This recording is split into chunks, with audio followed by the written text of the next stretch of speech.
Amen. Praise God. So over to our dear brother, Godwin now. Praise the Lord. Thank you, brother. Praise God, brother. And प्रभु को बहुत बहुत धन्यवाद कि प्रभु ने हम सबको सुरक्षित रखा है इस हफ्ते। और मैं जानता हूं कि हमारे सबके जीवन में कुछ ना कुछ आशीष, कुछ ना कुछ चंगाई, ये सब कुछ हो रहा है। और किसी किसी के जीवन के अंदर ये इंस्टेंटली होता है, एक बार में होता है, किसी किसी के जीवन में कुछ समय में होता है। लेकिन जब हम पिता के छत्र छाया के नीचे हैं, पिता के साथ बातें करते हैं, पिता के साथ रिश्ते में आते हैं, आत्मिक बातों को समझने लगते हैं, उसके बाद जो है हमारा जीवन पहले जैसा नहीं रह सकता है। It is not possible. अगर हमारा जीवन पहले जैसा है, इसका मतलब हमको हमारी जो तीव्रता है आत्मिक स्तर पर, आत्मिक बातों में बढ़ानी होगी। ठीक है, क्योंकि कभी कभी क्या होता है कि जब एक उदाहरण देता हूं मैं। उदाहरण देने से पहले मैं पूछना चाहता हूं कि ये जो प्रार्थना के ऊपर हम जो सीख रहे हैं, कितने लोग इसको लागू कर रहे हैं और अपने जीवन में इसका लाभ पा रहे हैं? कोई भी हो, क्या आप इसे लागू कर पा रहे हैं? क्या आपके जीवन के अंदर इसका लाभ दिख रहा है? क्या आप प्रार्थना कर पा रहे हैं? यस ब्रदर, यस ब्रदर, कर रहे ब्रदर। Praise God. तो पहले से अभी सेशंस के बाद जितने भी हम सेशंस करते हैं, चाहे वो संडे को हो चाहे थर्सडे को, जो आप सुनते हो उसके बाद में जब आप लागू करते हो तो पहले में और अभी में क्या फर्क दिखता है आपको?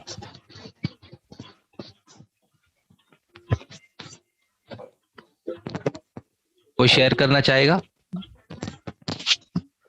पहले हम बैठते थे ब्रदर, प्रार्थना में तो शब्द नहीं आते थे और क्या प्रार्थना करे समझ नहीं आता था।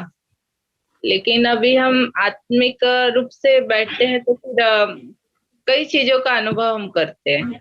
Praise God. मैं अन्य भाषा भी नहीं करती थी, लेकिन अभी वो भी मतलब करने लगी। Praise God, wonderful. और कोई?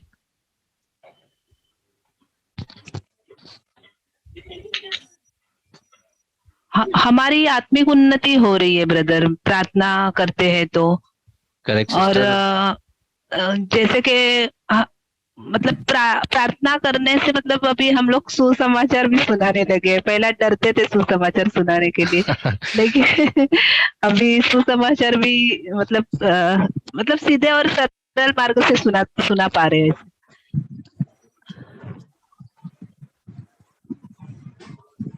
मतलब प्रेज गॉड। तो प्रभु के साथ जब रिश्ते में हम आते हैं और जैसे जैसे स्लो, ये एक दिन की बात नहीं है, जो भी हम सिखाते हैं हमारी एक्सपेक्टेशन ये नहीं कि अभी होगा। चंगाई के लिए हम अभी के लिए प्रार्थना करते हैं, या कोई सिचुएशन से बाहर आने के लिए अभी के लिए प्रार्थना करते हैं, लेकिन रिश्ता जो है वो टाइम से बढ़ता है। और मुझे बहुत साल लगे हैं, इस बहुत सालों में बहुत ऊपर और बहुत नीचे और बहुत ही ज्यादा नीचे भी देखा है आत्मिक स्तर पर। तो मैं बराबर से समझ सकता हूं कि एक विश्वासी के जीवन में ऊपर और नीचे होता है, लेकिन ये ऊपर नीचे अब हमको कम करना है, नीचे जाना और ऊपर ही रहना सीखना है। ठीक है, प्रेज गॉड। यस, कोई और?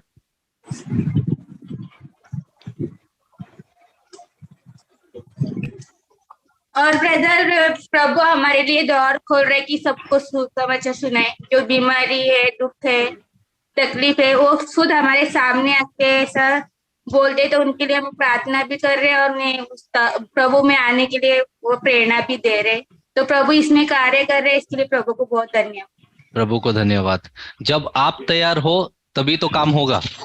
Praise God. जैसे मैंने कहा था कि जब दाऊद तैयार हो गया तो क्या हुआ? गोलायत जहां पर था, दाऊद को वहां पर लेके गया प्रभु। सही है। तो जितने भी गोलायत है हमारे आसपास, ठीक है, प्रभु आपको तैयार करेगा। अगर आप तैयार हो तो वहां पर आपको प्रभु पहुंचाएगा, उस व्यक्ति को आपके तरफ पहुंचाएगा, आपको उसके तरफ पहुंचाएगा और आपका आमना सामना होगा और तभी प्रभु की महिमा होगी। आमीन। आमीन। और कोई? हमारे भाइयों में से किसी ने कुछ कहा नहीं है? हेलो। हाँ ब्रदर। मेरा आवाज आ रहा है? आ रहा है। हाँ, प्रार्थना करने से एक चीज तो अच्छा लगता है, वो ये है कि हम बहुत पेशेंस आ जाता है हमारे अंदर, और Okay. बहुत सी बातें हम समझने लग जाते हैं, नैसर्गिक चीजों से बाहर आ जाते हैं। मतलब वो चीज हमको लाभ नहीं देता जो नैसर्गिक है। फिर हमें ऐसा लगता है कि अभी तक जो हम दुनिया से लड़ रहे हैं या हम हमारी ताकत से लड़ रहे हैं, लेकिन जब प्रार्थना में हम बढ़ते हैं तो हमें लगता है हमारे लिए लड़ाई परमेश्वर कर रहा है, हमें सिर्फ उसके राज्य के बढ़ने के लिए, मतलब जो उसके राज्य के पीछे चलना और उसके राज्य के कार्य में आगे बढ़ना, बाकी सब चीज वस्तु आते हुए भी देखी है। और जैसा बोलते हैं ना कि अभी कोई चीज हमारे जीवन में ऐड भी होती है नैसर्गिक, समझो कल कार आ गई, बाइक आ गई, तो ऐसा वो उसका कोई ऐसा लाभ नहीं है, ठीक है परमेश्वर इससे भी बढ़कर देगा। ये तो एक शुरुआत है कि वो जानता है कि मुझे इस चीज की जरूरत है, आगे भी देगा। बट सबसे बड़ा बात क्या अच्छा लगता है, जब हम प्रार्थना में रहते हैं तो सबसे पहले बात हमारा एक मैच्योरिटी आ जाता है, वचन का अंडरस्टैंडिंग आता है, परमेश्वर का प्रेम का अनुभव समझता है, और जैसा परमेश्वर हमसे प्रेम करता है तो हम हमारे दुश्मन को माफ करने के लिए भी आसानी हो जाती है। नहीं तो पहले थोड़ा कितना भी हो, लेकिन ऐसा लगता है गॉड कुछ भी हो, मेरे को नहीं हो रहा है। लेकिन प्रार्थना करने से, जैसा पौलुस ने बोला था कि आखिर में जाके मैंने अपना रेस को कंप्लीट किया, तो वैसे मेरे जीवन में भी बहुत सी रेस है कि मैं जल्दी गुस्सा करता हूँ या जो भी कुछ करता हूँ, तो ये सबसे बाहर आने का एक ही जरिया है, वो है प्रार्थना। तो मैं प्रार्थना से ये चीज सीखा, वचन पढ़ने से मुझे ज्ञान है, प्रार्थना करने से उस ज्ञान को मेरे जीवन में एप्लीकेबल करने का ताकत है। Praise God. Wow. Praise God, bro. Bro, Yes, yes, brother. Samir, praise the Lord. Praise the Lord. बोलिए। मुझे मतलब प्रार्थना से ऐसा एक होता है कि जैसे पिता के साथ जो अपनी बॉन्डिंग है, ठीक है, वो अब मुझे ऐसा फील होता है कि बहुत ज़्यादा स्ट्रांग होती जा रही धीरे धीरे। और सुबह से लेके शाम तक की जो मेरी दिनचर्या होती है, मुझे ऐसा फील होता है कि सच में कोई मेरे साथ हमेशा है।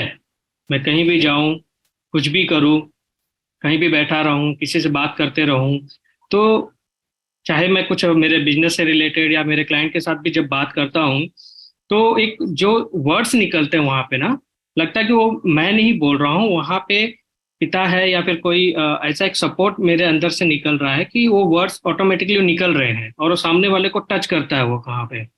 और जो अपना जो कुछ जैसे कुछ काम करते रहते, कुछ एरर्स होते हैं, तो तुरंत तो रिकॉल हो जाता है कि नहीं यार ये गलत हुआ है यहाँ पे। तो ऐसा लगता है कि अंदर से कोई हमें हमेशा हर सेकंड, हर एक मिली सेकंड में करेक्शंस करते जा रहा है और इम्प्रोवाइज करते जा रहा है। वो चाहे कोई भी चीज हो, प्रार्थना हो, लोगों से बात करना हो, किसी को सजेस्ट करना हो, किसी को समझाना हो, तो जो एक नया जो शब्दों की जो बात होती है ना, जो प्रार्थना के जरिए हमें मिलता है, या फिर एक आई डोंट नो कि मैं बताऊं मैं, तो एक वो चेंजेस मुझे दिखते हैं वहां पे।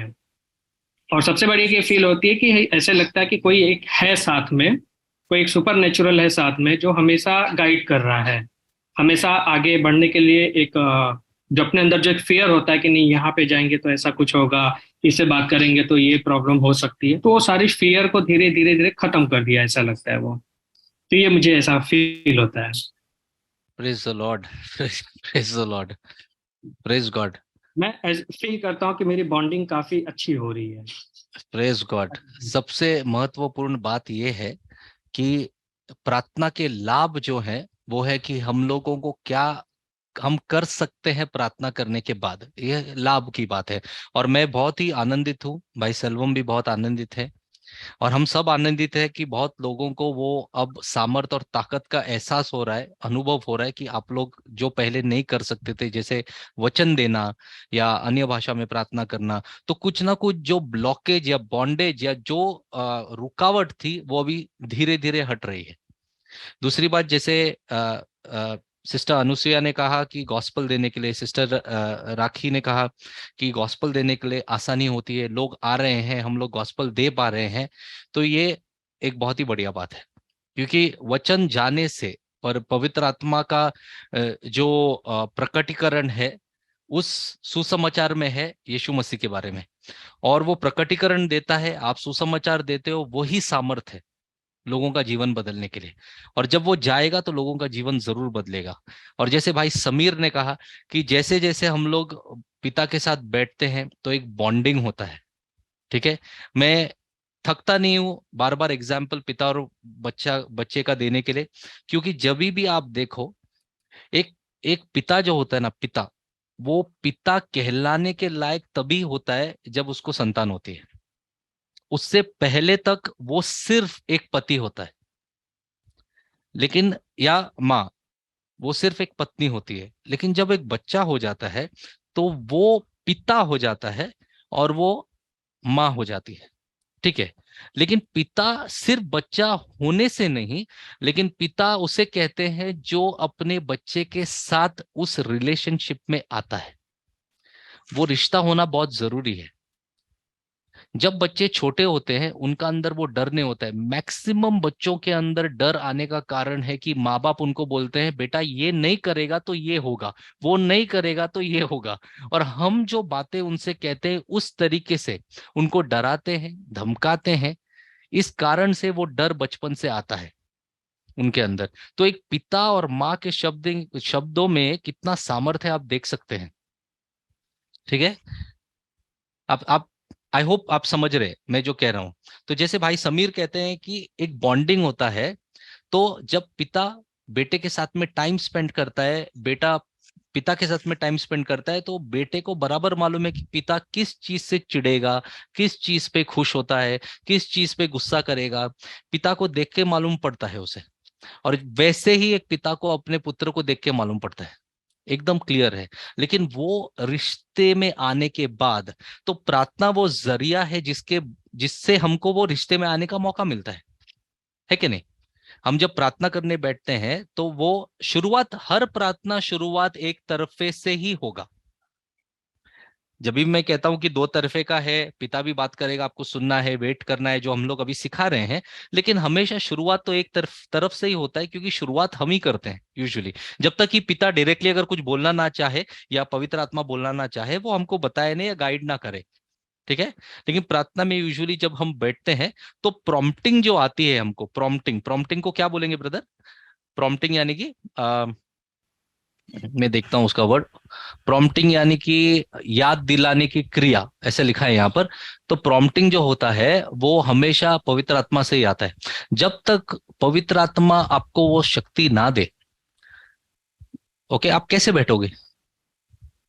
तो जब भी आप बैठते हो और थोड़ी थोड़ी बातें इंप्रूव होने लगती है या क्लियर होने लगती है, रास्ता क्लियर होने लगता है, आपका स्टेमिना बढ़ने लगता है, आसानी आने लगती है प्रार्थना करने का, इसका मतलब ये नहीं है कि चलो हमने अब प्रार्थना करना शुरू किया है तो हमने पा लिया है, ठीक है। आज इसके ऊपर हम आगे जाते जाते थोड़ा थोड़ा ध्यान देंगे। लेकिन मैं आपके टेस्टिमनीज या आपके जीवन में क्या लाभ हो रहा है, ये शुरू करने से पहले मैं एक एग्जाम्पल देने वाला था। वो एग्जाम्पल ये था कि जब हम लोग, ब्रदर ने लिखा है उकसावा और बढ़ावा, थैंक यू ब्रदर, ठीक है, ये होना बहुत जरूरी है। तो ये पवित्र आत्मा से आना बहुत जरूरी है। और कभी भी आप नोटिस करो कि एनकरेजमेंट, प्रोत्साहन जो है वो पवित्र आत्मा से आपको आते रहता है, आपके हृदय में आएगा, आपके मन में आएगा कि ये कर। कितने बार ऐसा हो गया है कि आपने डिसाइड किया ये सुनने के बाद में कि आज रात को प्रार्थना करोगे, और फिर आप थके आ रहे आए, कैसे भी करके आपने मीटिंग अटेंड किया, फिर खाना बनाया, फिर बच्चों का सब सुना, फिर पति का सुना या पत्नी का सुना, फिर सब स्ट्रेस लिया, सब बातें की, थके हारे आप सोने जाते हो, और अंदर से एक प्रॉम्प्टिंग आता है प्रार्थना करके सो, और आप बोलते हो आज नहीं कल। क्या बोलते हो? आज नहीं कल, और वो कल कभी आता ही नहीं है, ठीक है। अब आप अच्छा हंसी ले सकते हो। अभी ये मेरे साथ बहुत बार हो गया था पहले, ओके। अभी भी एक्सट्रीम थका हुआ रहता हूँ तभी भी होता है। मैं बोलता हूँ प्रभु आज नहीं कल, और मैं बोलता हूँ आज प्लीज कल करूंगा, पर कल छुट्टी है, कल बैठता हूँ प्रार्थना करने में, ऐसे बोल के मैं सो जाता हूँ। लेकिन फिर प्रभु प्रभु है, पिता पिता है, वो 3 बजे उठाता है, 4 बजे उठाता है। 4 बजे उठाता तो है, वॉशरूम जाते हैं, टॉयलेट जाते हैं, वापस आते हैं, तो ऐसे लगता है अभी वॉशरूम के लिए उठे हैं, जाते हैं आते हैं और अभी लेट जाते हैं बेड के ऊपर, अभी लगता है अभी नींद आएगी, अभी नींद आएगी, और सडनली देखते हो कि नींद आती ही नहीं है। फिर करे तो क्या करे? फिर मोबाइल लेते हैं, मैं मेरे बारे में बोल रहा हूँ, मोबाइल लेता हूँ, 5 मिनट इधर उधर चेक करता हूँ, देखता हूँ, मेरा सब सोशल मीडिया डिस्कनेक्ट हो चुका है, तो मेरे पास कुछ बचा नहीं है देखने के लिए अभी फिलहाल। तो व्हाट्सएप देखता हूँ तो रात को कोई मैसेज भेजता नहीं है, तो मैं देखता हूँ ठीक है, फिर करूँ तो क्या करूँ? फिर समझ में आता है कि पिता ने उठाया है किसी ना किसी कारण से, कुछ ना कुछ प्रार्थना के लिए। फिर अन्य भाषा में प्रार्थना करके 10-15 मिनट करके जब वो संतुष्टि आ जाती है, जब वो शांति आ जाती है मन में, हृदय में, तो उसके बाद जो मैं सोता हूं, या आधा घंटा, 1 घंटा, जितना भी वो टाइम हो प्रार्थना का। उसके बाद जब मैं सोता हूं, सुबह बराबर टाइम पे उठता हूं, कोई थकान नहीं होती, कुछ प्रॉब्लम नहीं होता है। ठीक है, ये समझना बहुत जरूरी है कि पिता पवित्र आत्मा के द्वारा आपसे रिश्ता बनाना चाहता है, तो आपको वो इस तरीके से उठाता है, इस तरीके से। सिग्नल्स हैं, ये सब सिग्नल्स हैं, इसको बोलते हैं साइंस। ये साइंस के द्वारा वो काम करता है। Praise the Lord. ठीक है, क्योंकि कितने लोगों ने मुझे, मैं जानता हूं हमारे कलीसिया में ही कितने लोगों ने मुझे पूछा, ब्रदर कितना टाइम के लिए बैठना है, कितना टाइम के लिए हम प्रार्थना करना है, कितना टाइम के लिए हमको अन्य भाषा में प्रार्थना करना है। Time is not important.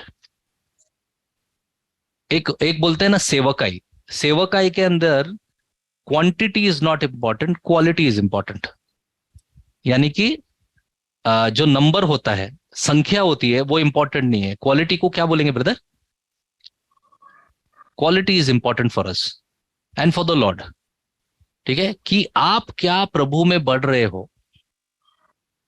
उत्तमता या गुणवत्ता, उत्तमता, गुणवत्ता, thank you bro, thank you. ये बहुत इंपॉर्टेंट है। जैसे सिस्टर ने कहा कि हमारा आत्मिक जीवन जो है वो उन्नति पा रहा है, तो वो उन्नति होना इज अ साइन। आत्मिक स्तर पर उन्नति होना इज अ साइन कि आप बढ़ रहे हो। उन्नति का मतलब ही बढ़ना है, प्रोग्रेस करना है, इंप्रूव करना है। वो उन्नति होना बहुत इंपॉर्टेंट है। अगर आपको लगता है आज उन्नति नहीं हुआ है, तो आप वहीं पर रुके हो या पीछे जा रहे हो, तो आपको उन्नति के लिए आगे बढ़ना जरूरी है। और वो रिश्ते से आता है, क्योंकि पिता बहुत बार आपको बहुत सारी बातें अपने पवित्र आत्मा के द्वारा सिखाता है। Very important. वो आपको छोड़ता नहीं है कभी। हम पिता को सुनते नहीं है, पिता हमको हमेशा सुनता है। वचन के अनुसार पिता हमको हम बोलने से पहले सुनता है। तो हम जहां पर रुके थे पिछले हफ्ते, वहीं से शुरू करते हैं।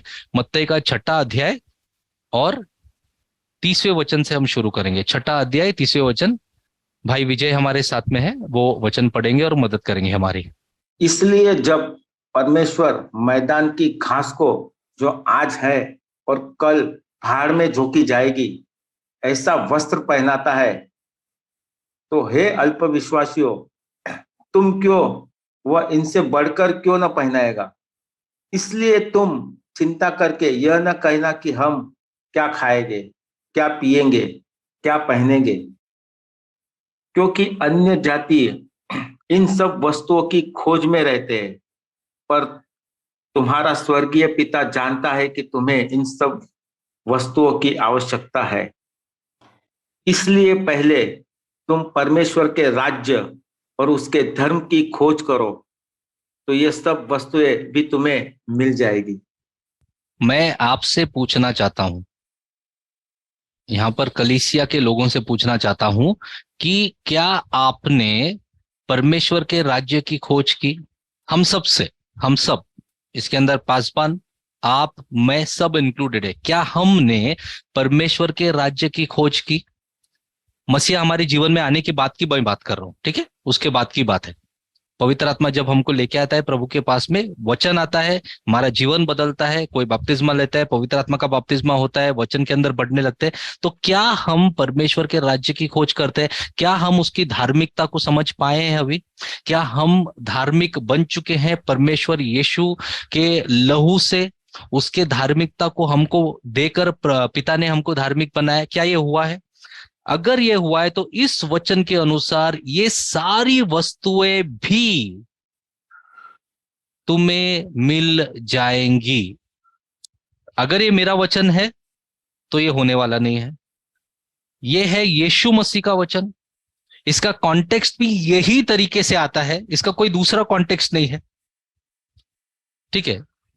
क्योंकि लोगों को परेशानी उस समय पर थी, और एक क्रूस के पहले की बात है मैं जानता हूं, लेकिन लोगों को परेशानी ये थी कि अगर आगे क्या होगा, हम क्या करेंगे। तो यीशु क्लियर कहता है कि तुम चिंता कर कर ये मत कहना। चिंता करने के वक्त जितना हम अपने मुंह को बंद रखते हैं, उतना हमको अंदरूनी तरफ से शांति बरकरार रहती है। तकलीफ है कि हम मुंह खोलते हैं। और जैसे पौलुस के लेटर में आएंगे, वहां पर तो चिंता के बारे में भी लिखा है कि चिंता नहीं करना है, और कैसे नहीं करना है वो आगे देखेंगे हम लोग, ठीक है। जैसे एक उदाहरण देता हूं मैं आपको। अगर एक व्यक्ति बहुत ही वजन है, उसका वजन है, तो अगर उसको वजन घटाना है तो क्या करना होगा? वजन घटाना है तो डाइट करना पड़ेगा, जिम करना पड़ेगा, और क्या करना पड़ेगा? एक्सरसाइज करना पड़ेगा, खाना थोड़ा सा कम खाना पड़ेगा। Correct sister. अगर ये करेगा तो फिर 2 दिन के अंदर वजन कम हो जाएगा ना? थोड़ा तो हो जाएगा ना, मतलब खाने के ऊपर थोड़ा ध्यान देंगे तो। तो अगर वो 100 किलो का है तो 2 दिन में कितना कम हो जाएगा? 20 किलो। नहीं हाँ, नहीं पूछ रहा हूँ मैं, नहीं कितना? नहीं नहीं नहीं 200-500 ग्राम। 200 ग्राम। थोड़ा सा तो हो सकता है ना, हल्का। 2 दिन में तो नहीं होगा, लेकिन 1 महीने में थोड़ा तो भी 1 किलो तो वजन कम हो सकता है। सही है, तो उसके लिए मेहनत करनी जरूरी है कि नहीं? मेहनत करना, यस। ठीक है, मेहनत करनी जरूरी है। मैं आपको पूछना चाहता हूं कि अगर आत्मिक स्तर पर उतना हम लोग मोटे हो गए हैं कि हम लोग मोटे होने का मतलब क्या है कि हम लोग ने वचन लिया वचन लिया वचन लिया, तो वचन लेने से क्या होता है कि आदमी क्या होता है, वो प्रभु में मजबूत होना चाहिए। तो कभी कभी क्या हो जाता है कि हम लोग प्रभु में मजबूत किस तरीके से होते हैं कि हम लोग सुनते हैं वचन और खाते खाते खाते प्रभु के वचन को, और हम बहुत मोटे हो जाते हैं, लेकिन उसका एक्सरसाइज हमने नहीं किया है। जैसे आज आपने बताया कि लोग आ रहे हैं, आप गॉस्पेल देते हो, कुछ ना कुछ कर रहे हैं, उसका मतलब है कि आप वो बातों को एक्सरसाइज में लागू करते हो, तो आप फिट होना शुरू करोगे और आगे बढ़ना शुरू करोगे। जब तक आप उसको एक्सरसाइज में नहीं लेके आओगे तब तक होगा नहीं। दूसरी बात, जो भी बातें हैं, जो मोटापा है एक दिन में खत्म नहीं होता है, वैसे ही आत्मिक स्तर पर भी अगर हमने बैगेज लिया है पिछले जीवन का और हम इस तरफ आ चुके हैं, ऑलरेडी हम प्रभु के राज्य में हैं, आत्मिक स्तर पर नए हो चुके हैं, न्यू क्रिएशन इन क्राइस्ट है, तो उस बैगेज को हटाना बहुत जरूरी है, नहीं तो प्रार्थना में वो बाधा बनेगा। आप यीशु के जीवन को देखो, यीशु मसीह हर बात के लिए हर वक्त एकांत में अकेले जाकर प्रार्थना कर रहा था। तो ये करने से, परमेश्वर के राज्य को खोजने से और राइचियसनेस पाने से, ऑल दीज थिंग्स शाल भी लिखा है कि मे भी लिखा है? बताइए क्या लिखा है? शाल भी का मतलब तुम्हें मिल जाएंगी या हो सकता है तुम्हें मिल जाए, क्या बोलते हो?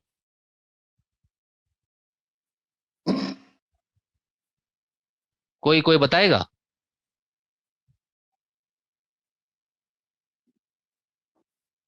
मिल जाएंगी लिखा है, मिल जाएगी ना, क्लियर है, मिल जाएगी लिखा है। इसका मतलब चिंता करके कहने से, चिंता करने से, उन चिंता की बातों को कहने से कोई डिफरेंस होने वाला नहीं है हमारे जीवन के अंदर, कोई डिफरेंस होने वाला नहीं है हमारे जीवन के अंदर। इसके बदले में अगर हमने प्रार्थना किया तो बहुत डिफरेंस हमारे जीवन में आएगा। इसके बदले जितना आपने 15 मिनट किसी से शेयर किया आपकी तकलीफ है, फिर और 20 मिनट किसी और से शेयर किया, फिर और 25 मिनट किसी और से शेयर किया, और शेयर करते गए, और एक दिन में आपने 10 लोगों से 10-10 15-15 मिनट अपना तकलीफ शेयर किया और बोला आप प्रार्थना कीजिए। उसके बदले आप 1 घंटा प्रार्थना करते, बहुत सारी बातें चेंज हो जाती। क्योंकि चेंज बाहर आने से पहले अंदर आनी जरूरी है, चेंज बाहर आने से पहले आपके मन में आनी जरूरी है, चेंज बाहर आने से पहले आपके मन का नवीनीकरण होना जरूरी है। प्रभु आपके बारे में क्या कहता है, प्रभु आपके बारे में कहने के बाद आपके द्वारा क्या करेगा, सब कुछ लिखा गया है। ध्यान हमारा किधर है? Praise the Lord. आप आई होप आप समझ रहे हो मैं जो कह रहा हूं उसको, ठीक है brother? Let's come to Luke 18 verse number 1। ये हमारा फेवरेट स्क्रिप्चर है, एटलीस्ट मेरा तो हो गया है अभी दिसंबर से। फिर उसने इसके विषय में कि नित्य प्रार्थना करना और हियाव न छोड़ना चाहिए, उनसे यह दृष्टांत कहा। तो नित्य प्रार्थना करना और हियाव न छोड़ना, ठीक है? नित्य प्रार्थना करना और हियाव न छोड़ना। हम लोग अभी ये शायद 4था या 5वां सेशन है जो हम लोग कर रहे हैं कि हमको प्रार्थना के लोग बनने हैं, प्रार्थना के लोग बनने हैं, ठीक है? नित्य का मतलब है ऑल द टाइम। नित्य का मतलब क्या है? All the time. हर वक्त प्रार्थना करना है। अगर ये कहा गया है तो क्या ये पॉसिबल है कि भाई सेल्वम, भाई गॉडविन, भाई ओमी, सिस्टर लाजवंती, भाई Sunil, sister Anusiya, okay, sister Rekha, sister Rakhi, Pratibha, क्या ये पॉसिबल है कि हम लोग नित्य प्रार्थना करते रह सकते हैं? क्या ये पॉसिबल है? कितने लोग कहते हैं ये पॉसिबल है? कि ये सिर्फ लिखा गया है क्योंकि दृष्टांत के हिसाब से लिखा गया है, तो ये उनके लिए है, दृष्टांत में आएगा कि क्या ये यीशु कह रहा है और फिर दृष्टांत कहता है कि ये पॉसिबल है, और दृष्टांत के द्वारा कहना चाहता है कि ये पॉसिबल है 100%।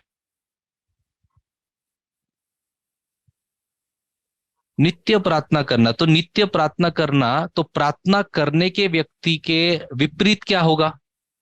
एक आदमी प्रार्थना करता है, उसके विपरीत क्या है? ही आप छोड़ना। क्योंकि यहां पर क्या लिखा है कि नित्य प्रार्थना करना, तो प्रार्थना जो करता है उसका विपरीत प्रार्थना नहीं करता है वो व्यक्ति नहीं है। प्रार्थना जो करता है उसके विपरीत कौन है? ही आप छोड़ता है वो व्यक्ति। Hello, do you understand what I am saying?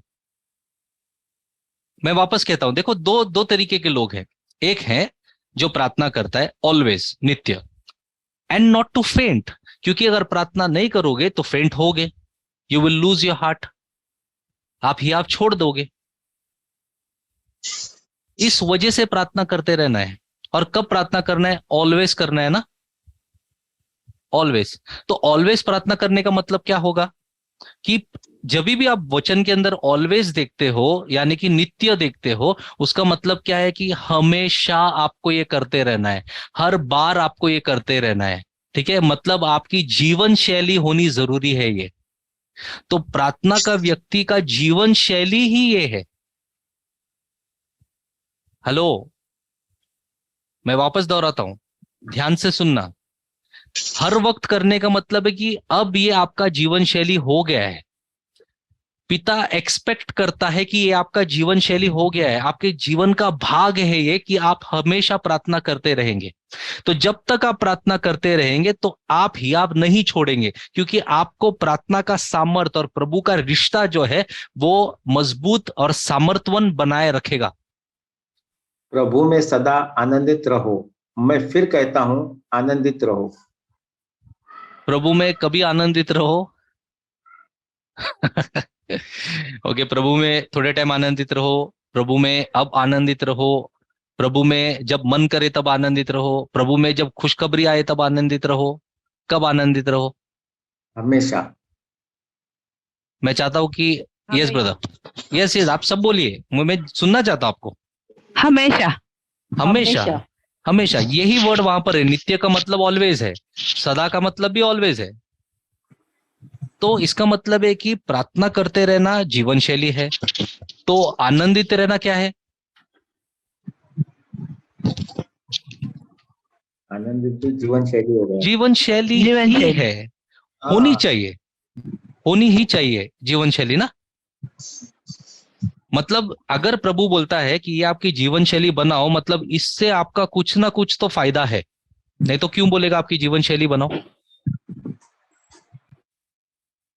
समझ रहे हो आप? अगर आपको इन बातों को जीवन शैली बनाना है तो इसका मतलब इन बातों में कुछ ना कुछ फायदा है। यानी कि प्रार्थना करने के व्यक्ति जब आप बन जाते हो तो उसमें कोई ना कोई फायदा है आपका। Correct brother Selvam? लाइफस्टाइल।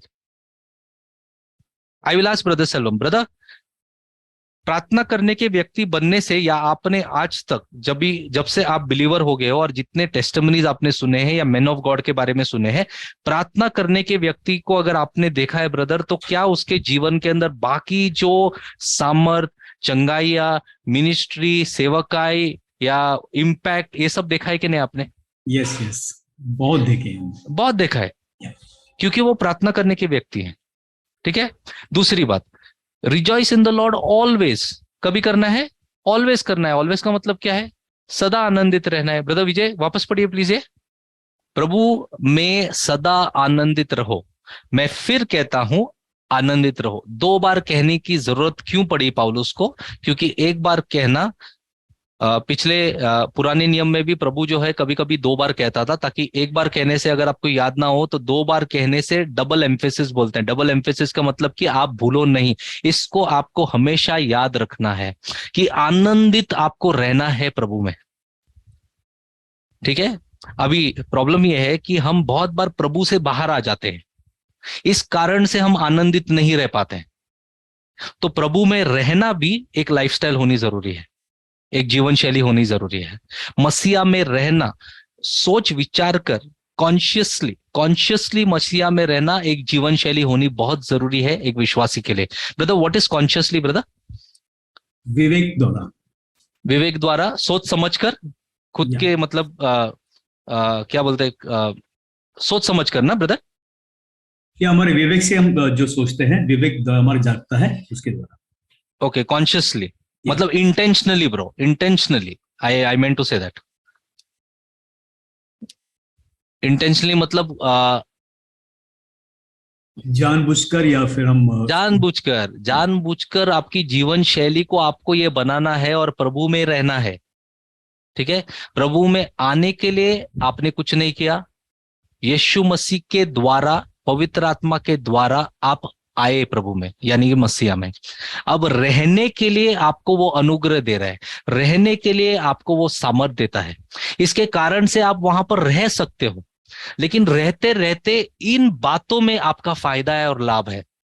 इन बातों में सबसे पहला लाभ, हमने प्रार्थना का वचन शुरू करने के टाइम पे, सेशन शुरू करने के टाइम पे कहा था कि पवित्र आत्मा देने की वजह से हमको लाभ हो गया है, क्योंकि यीशु मसीह अपने शिष्यों से कहता है कि मैं जा रहा हूं, मैं जाने से तुम्हारा लाभ होगा, क्योंकि पवित्र आत्मा आएगा, वो सांत्वना देगा तुम्हें, वो सच्चाई में तुम्हें लेके जाएगा, वो स्पिरिट ऑफ ट्रूथ है, सत्य का आत्मा है। वो आने की वजह से फिर हमको प्रार्थना करने का, जीवन शैली बनाने का मौका मिलता है प्रभु में। तो प्रभु में रहना बहुत जरूरी है। उसके साथ में हमको क्या करना है? रिजॉइस करना है। क्या करना है? रिजॉइस करना है। अभी थोड़ा स्क्रिप्चर्स हम देखेंगे brother. Can you come to Romans 1:9? परमेश्वर जिसकी सेवा मैं अपनी आत्मा से उसके पुत्र के सुसमाचार के विषय में करता हूँ, वही मेरा गवाह है कि मैं तुम्हें किस प्रकार लगातार स्मरण कराता रहता हूँ। लगातार, मेरा हाईलाइटेड वर्ड यहां पर है लगातार। पहले था नित्य, नित्य प्रार्थना करते रहो, मतलब जीवन शैली बनाओ। दूसरा था, हमने क्या किया? Rejoice in the Lord always, सदा, अंडरलाइन सदा, आनंदित रहो, यानी कि ये भी जीवन शैली बनाओ कि आनंदित रहना जीवन शैली है प्रभु में। तीसरा, पौलुस कहता है कि मैं लगातार स्मरण करता हूं, लगातार प्रार्थना करता हूं तुम्हारे लिए हर वक्त मैं प्रार्थना करते रहता हूं, यानी कि प्रार्थना करना लोगों के लिए एक जीवन शैली है। पौलुस की जीवन शैली बन चुका है प्रार्थना करना। वो कहता है कि मैं always I mention you in my prayers, always, not sometimes. मेरी प्रार्थना में मैं भाई सेल्वम के लिए आज प्रार्थना करता हूँ, किसी और के लिए करता हूँ, परसों किसी और के लिए करता हूँ, फिर कलीसिया के लिए जनरली करता हूँ, फिर पूरी कलीसिया के लिए, प्रभु की देह के लिए करता हूँ। हम लोग ऐसे प्रार्थना करते हैं। पौलुस कहता है रोमियो के कलीसिया में कि I okay mention of you always in my prayers. तो प्रार्थना करने के वक्त क्या हम इसको हमारी जीवन शैली में ऐसे तब्दील कर सकते हैं कि हर वक्त जब हम प्रार्थना करें तो ये बातें करें और लोगों के लिए प्रार्थना करें? क्या ये कर सकते हैं हम लोग? प्रभु ने हमको इतना आशीष दिया है ना, और इतने औजार दिए ना राज्य के अंदर कार्य करने के लिए, कि हम बोल ही नहीं सकते कि ब्रदर हम थक गए, या हम बोल ही नहीं सकते ब्रदर हो गया, खत्म हो गया। जैसे जैसे हम लोग, मैं स्कूल में जब जाता हूँ, बच्चों को कुछ पढ़ने बोलता हूँ, मैं बोलता हूँ जल्दी जल्दी ये मेमोराइज करो 5 मिनट के अंदर, 10 मिनट के अंदर, 1 मिनट के अंदर बच्चे बोलते हो गया सर, हो गया हो गया हो गया हो गया। तो हम प्रार्थना को भी ऐसे कर देते हैं। हम क्या करते हैं? भाई सेल्वम ने बोला कि आज हम लोग प्रार्थना करेंगे 30 मिनट, आइए कलीसिया बैठिए। जैसे ही प्रार्थना शुरू होती है, अगर मैं भाई सेल्वम को पूछूं सच्चाई कि लोग कैसे बिहेव करते हैं, बिहेव यानी कि क्या होता है कलीसिया के अंदर, तो भाई सेल्वम मेरे को एकदम क्लियर कट बताएंगे क्या होता है। ठीक है, मैं पूछूंगा भी नहीं भाई से, और भाई बताएंगे भी नहीं, क्योंकि भाई बताते नहीं है, भाई आपके लिए प्रार्थना करेंगे। ठीक है, लेकिन अगर मैं पूछूंगा तो वो बताएंगे। लेकिन मैं पूछूंगा नहीं, और मैं जानता हूं अगर मैं पूछूंगा तो भी ब्रदर बोलेंगे कि ब्रदर सब कुछ सही है और हम लोग प्रार्थना करेंगे। मैं जानता हूं ये बात ब्रदर सलोम की। ठीक है, ये बात बहुत इंपॉर्टेंट है, जीवन शैली में तब्दील करना प्रार्थना को, प्रार्थना के व्यक्ति बनकर जीवन शैली में तब्दील करना, फिर आनंदित रहना हमेशा। यहाँ पर हमेशा प्रार्थना करते रहना बहुत ही इंपॉर्टेंट है ये हमारे लिए, पौलुस के जीवन से हमको दिखता है ना। Brother please come to 1 Corinthians 1:4। मैं तुम्हारे विषय में अपने परमेश्वर का धन्यवाद सदा करता रहता हूँ, इसलिए कि परमेश्वर का यह अनुग्रह तुम पर मसीह यीशु में हुआ। तुम पर मसीह यीशु में परमेश्वर का अनुग्रह हुआ है। तो हम कलीसिया हैं, क्या हम पर परमेश्वर में मसीह यीशु का अनुग्रह हुआ है? यस, हुआ है। पौलुस कहता है तुम्हारे विषय में अपने परमेश्वर का धन्यवाद सदा करता हूं, यानी कि ये भी जीवन शैली है। तो आप बोलोगे ना कि ब्रदर हम लोग जब प्रार्थना करने बैठते हैं ना ब्रदर, तो मुझे अन्य भाषा का वरदान नहीं मिला है ब्रदर, तो मैं क्या बोलूं ब्रदर, क्या करूं ब्रदर, मतलब मैं किसके लिए प्रार्थना करूं? ठीक है, मैं कलीसिया के लिए करती हूँ, फिर एक एक जन का नाम लेके करती हूँ, फिर इनका तकलीफ उनका तकलीफ, एक लिस्ट मिला है मुझे इसके हिसाब से। फिर तुर्की में प्रॉब्लम हो गया है, सीरिया में अर्थक्वेक आया, तुर्की में अर्थक्वेक, चलो उनके लिए मैंने प्रार्थना किया ब्रदर। फिर ये भाई के लिए, ये बीमार थे, इनके लिए प्रार्थना किया। किसी हॉस्पिटल के बारे में मालूम पड़ा, वहां पर तकलीफ हो गई, उनके लिए प्रार्थना किया। इलेक्शन आ रहे हैं, उनके लिए प्रार्थना किया। चर्चिस में इतना सताव आ रहा है, उसके लिए प्रार्थना किया। फिर आधे पौने घंटे के बाद में ब्रदर मेरा प्रार्थना खत्म हो गया, अब मैं करूं तो क्या करूं? पौलुस कहता है सदा धन्यवाद दो, पौलुस कहता है सदा आनंदित रहो, पौलुस कहता है सदा प्रार्थना करो। प्रार्थना के भाग के अंदर ये सारी बातें हैं। Praise the Lord. क्लियर हो रहा है? क्लियर हो रहा है? मैं बोलता हूं ना आपको, ये पावरफुल है। मैं खुद के एक्सपीरियंस से बता सकता हूं, बहुत सारे टेस्टिमनी है।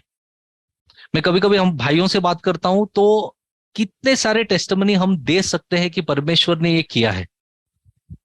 ठीक है, अपने आप को मजबूत बनाने के लिए इतने सारे औजार दिए हैं, ये औजार को हम उपयोग करना चाहिए।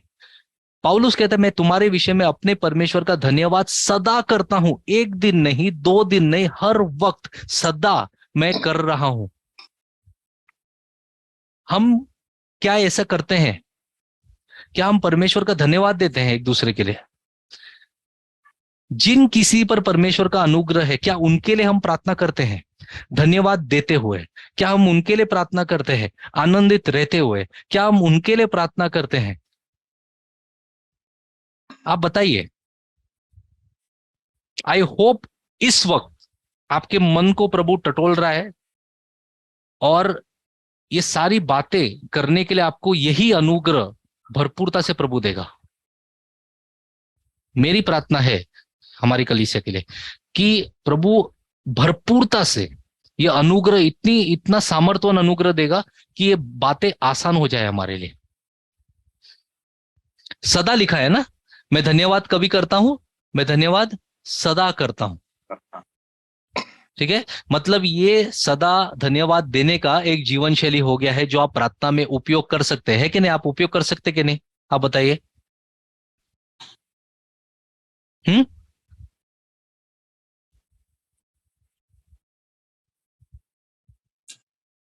बताइए। ठीक है, let's come to 2 Corinthians chapter 6 verse 10. Brother, 2 Corinthians chapter 6 verse 10.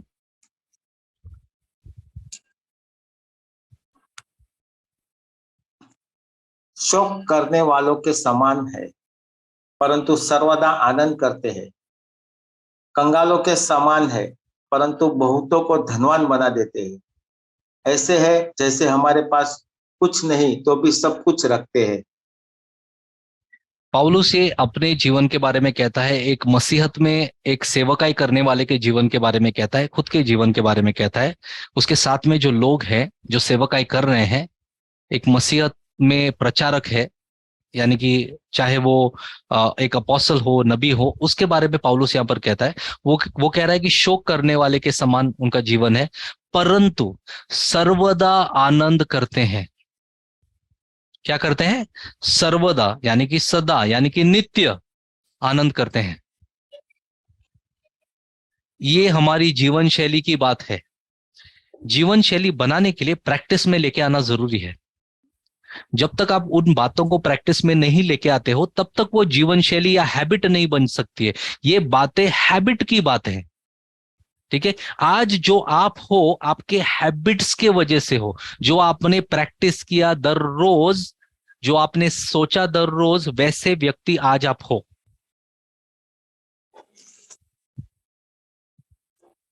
वैसे ही इतने तकलीफों के बावजूद पौलुस कहता है कि हम सर्वदा आनंद करते हैं, इतने तकलीफों से गुजरते हुए। मुझे बताइए, जब हमारे जीवन में तकलीफ आती है तो सबसे पहले हम क्या करेंगे? हाँ, अभी तो हम बोलेंगे कि हम प्रार्थना करेंगे, लेकिन प्रार्थना करते वक्त क्या करेंगे या क्या करना चाहिए? स्क्रिप्चर से आपको क्या दिखता है, क्या करना जरूरी है?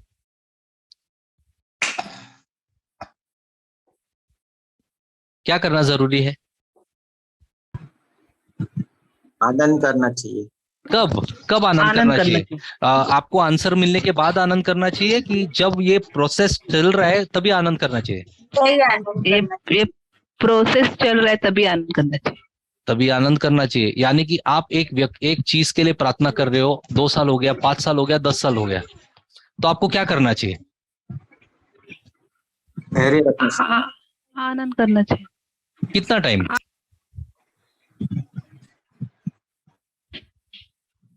आप बताइए कितना टाइम तक आनंद करना चाहिए? एक टाइम लिमिट तो होगा ना, कब तक आनंद करना है? हमेशा हमेशा आनंदित रहना चाहिए। अगर आपको उत्तर नहीं मिला 5 दिन तो भी आनंदित, प्रभु को धन्यवाद करना चाहिए। धन्यवाद प्रभु, नहीं मिला तो नहीं मिला, ठीक है प्रभु। ऐसे ही मतलब परमेश्वर के ऊपर ही सब हम ये होना चाहिए, मतलब हम परमेश्वर को डिपेंड, राइट वर्ड सिस्टर। मुझे नहीं तो क्या हो जाएगा कि परमेश्वर को हम क्या करेंगे, हम ब्लेम करने लगते हैं ना, दोषी ठहराते हैं ना। हाँ नहीं, लेकिन जबकि अपने को वचन समझ में आता है तो परमेश्वर को हम दोषी कैसे ठहराएंगे?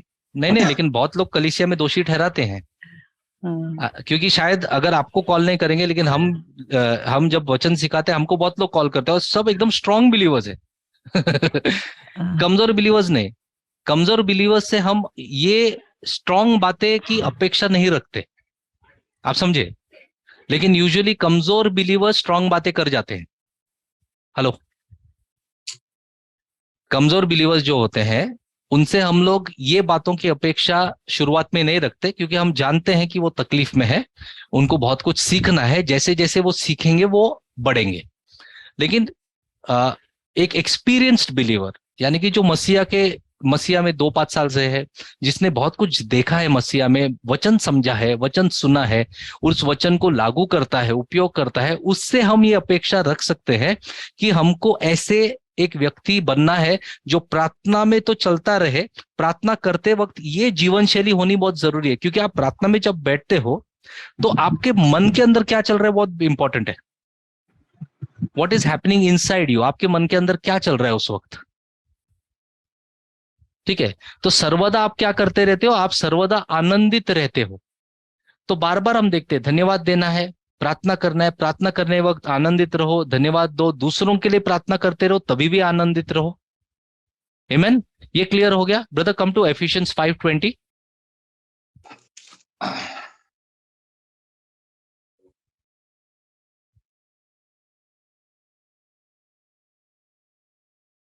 और सदा सब बातों के लिए हमारे प्रभु यीशु मसीह के नाम से परमेश्वर पिता का धन्यवाद करते रहो। सब बातों के लिए, क्या लिखा है? सब बातों के लिए क्या करना है? क्या हम सब ये स्क्रिप्चर को पढ़ सकते हैं एक साथ में? चलिए पढ़िए। सदा सब बातों हमारे प्रभु यीशु मसीह के नाम से धन्यवाद करते रहो।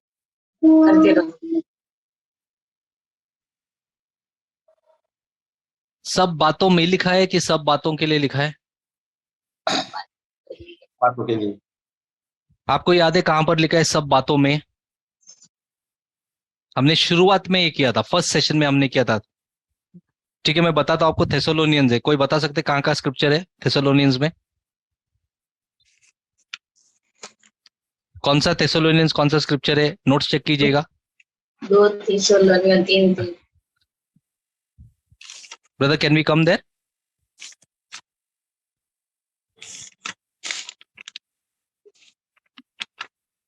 Rejoice. 5 में 16-17। करेक्ट ब्रदर, आ गए वहां पर। ठीक है, 1 Thessalonians chapter 5 verse 16 से शुरू करते हैं। 16, ठीक है, 16-17 जो है, रिजॉइस एवं सदा आनंदित रहो, उसके बाद में निरंतर प्रार्थना में लगे रहो। यही बात हम देख रहे हैं, देखो यही बात है। और उसके बाद में हर बात में धन्यवाद करो, हर बात के लिए नहीं, हर बात में धन्यवाद करो, क्योंकि तुम्हारे लिए मसीह यीशु में परमेश्वर की यही इच्छा है। कहां पर? परमेश्वर की यही इच्छा कहां पर है? मसीह यीशु में, कि हर बात में आप धन्यवाद करें। यहां पर जब आप एफिशिएंस में आते हो तो क्या लिखा है वहां पर 5:20 में? हर बात में परमेश्वर को धन्यवाद देना है। हर बात में, हर बात के लिए परमेश्वर को धन्यवाद देना बहुत जरूरी है। ठीक है, क्योंकि परमेश्वर के यानी कि पिता के हाथ से हमें कोई निकाल नहीं सकते। देखो ये स्क्रिप्चर्स को आपको याद रखना है, ये स्क्रिप्चर्स को आपको याद रखना है कि आपको पिता के हाथ से कोई निकाल नहीं सकता है। कोई भी नहीं मतलब कोई भी नहीं। शरीर, देखो सिंपल बात है, एक अटैक जो होता है ना किसी भी बिलीवर के ऊपर, कैसे आता है? जब आप नए होते हो, छोटा सा अटैक आएगा, आप डगमगा जाएंगे। ओके, सिंपल है। नए होते हैं क्योंकि वो अभी तक उनका वो मैच्योरिटी लेवल आया नहीं है, वो अभी तक बच्चे हैं। उनका मांगना भी प्रभु से सब बच्चों के जैसे ही होता है, वो सब चीज मांगते हैं, बच्चों के जैसे करते हैं। ठीक है, बच्चे हैं, ठीक है। लेकिन जब आप परिपक्व होते हो, बड़े हो जाते हो, मसीह में परिपक्व होते हो, उसके बाद में क्या होता है कि आत्मिक स्तर पर अटैक आता है। जब आत्मिक स्तर पर अटैक आता है तो आप क्या करते हो? आसानी से उसको नकार देते हो या ओवरकम करते हो, विजय पाते हो, क्योंकि आत्मिक स्तर पर अंदरूनी मनुष्य को, इनर मैन को इतना मजबूत आपने बना लिया है, तो आपको वो हिला ही नहीं सकता है। आत्मिक स्तर पर आपके मन का नवीनीकरण करते रहते हो, आत्मिक स्तर पर मजबूत होते रहते हो, प्रार्थना करते रहते हो, अन्य भाषा का इस्तेमाल करते हो, धन्यवाद देते हो, आनंदित रहते हो, सब करते हो, मजबूत हो जाते हो। आत्मिक स्तर पर आपको हिला नहीं सकता है। फिर होता है नैसर्गिक स्तर पे वार। फिर कहां पर वार होता है? नैसर्गिक स्तर पर, शरीर पर होता है। लेकिन जब शरीर पर होता है तो क्या होगा, आप बताइए? शरीर पर अगर होगा तो क्या होता है, असर क्या होता है? आत्मिक स्तर पर आप ओवरकम कर जाते हो, लेकिन जब शरीर पर होता है तो क्या महसूस होता है? सबसे पहला क्या करने को महसूस होता है? क्या आप करते हो यूजुअली में? अभी हमने 4-5 सेशन ले लिया है, अब मैं आपसे सवाल जवाब कर सकता हूं, आप मुझे उत्तर दे सकते हैं, क्योंकि आपको अभी बहुत कुछ समझ में आ गया है, और आपको बहुत कुछ एक्चुअली समझ में आ भी गया है और पहले से जानते भी हो। तो आपको क्या लगता है कि जब शरीर पे अटैक आता है, कोई बीमारी के वैसे, कोई दर्द, कोई तकलीफ आ जाती है, सडन बुरी खबर आ जाती है, तो क्या करना है? या हम लोग यूजुअली क्या करते हैं?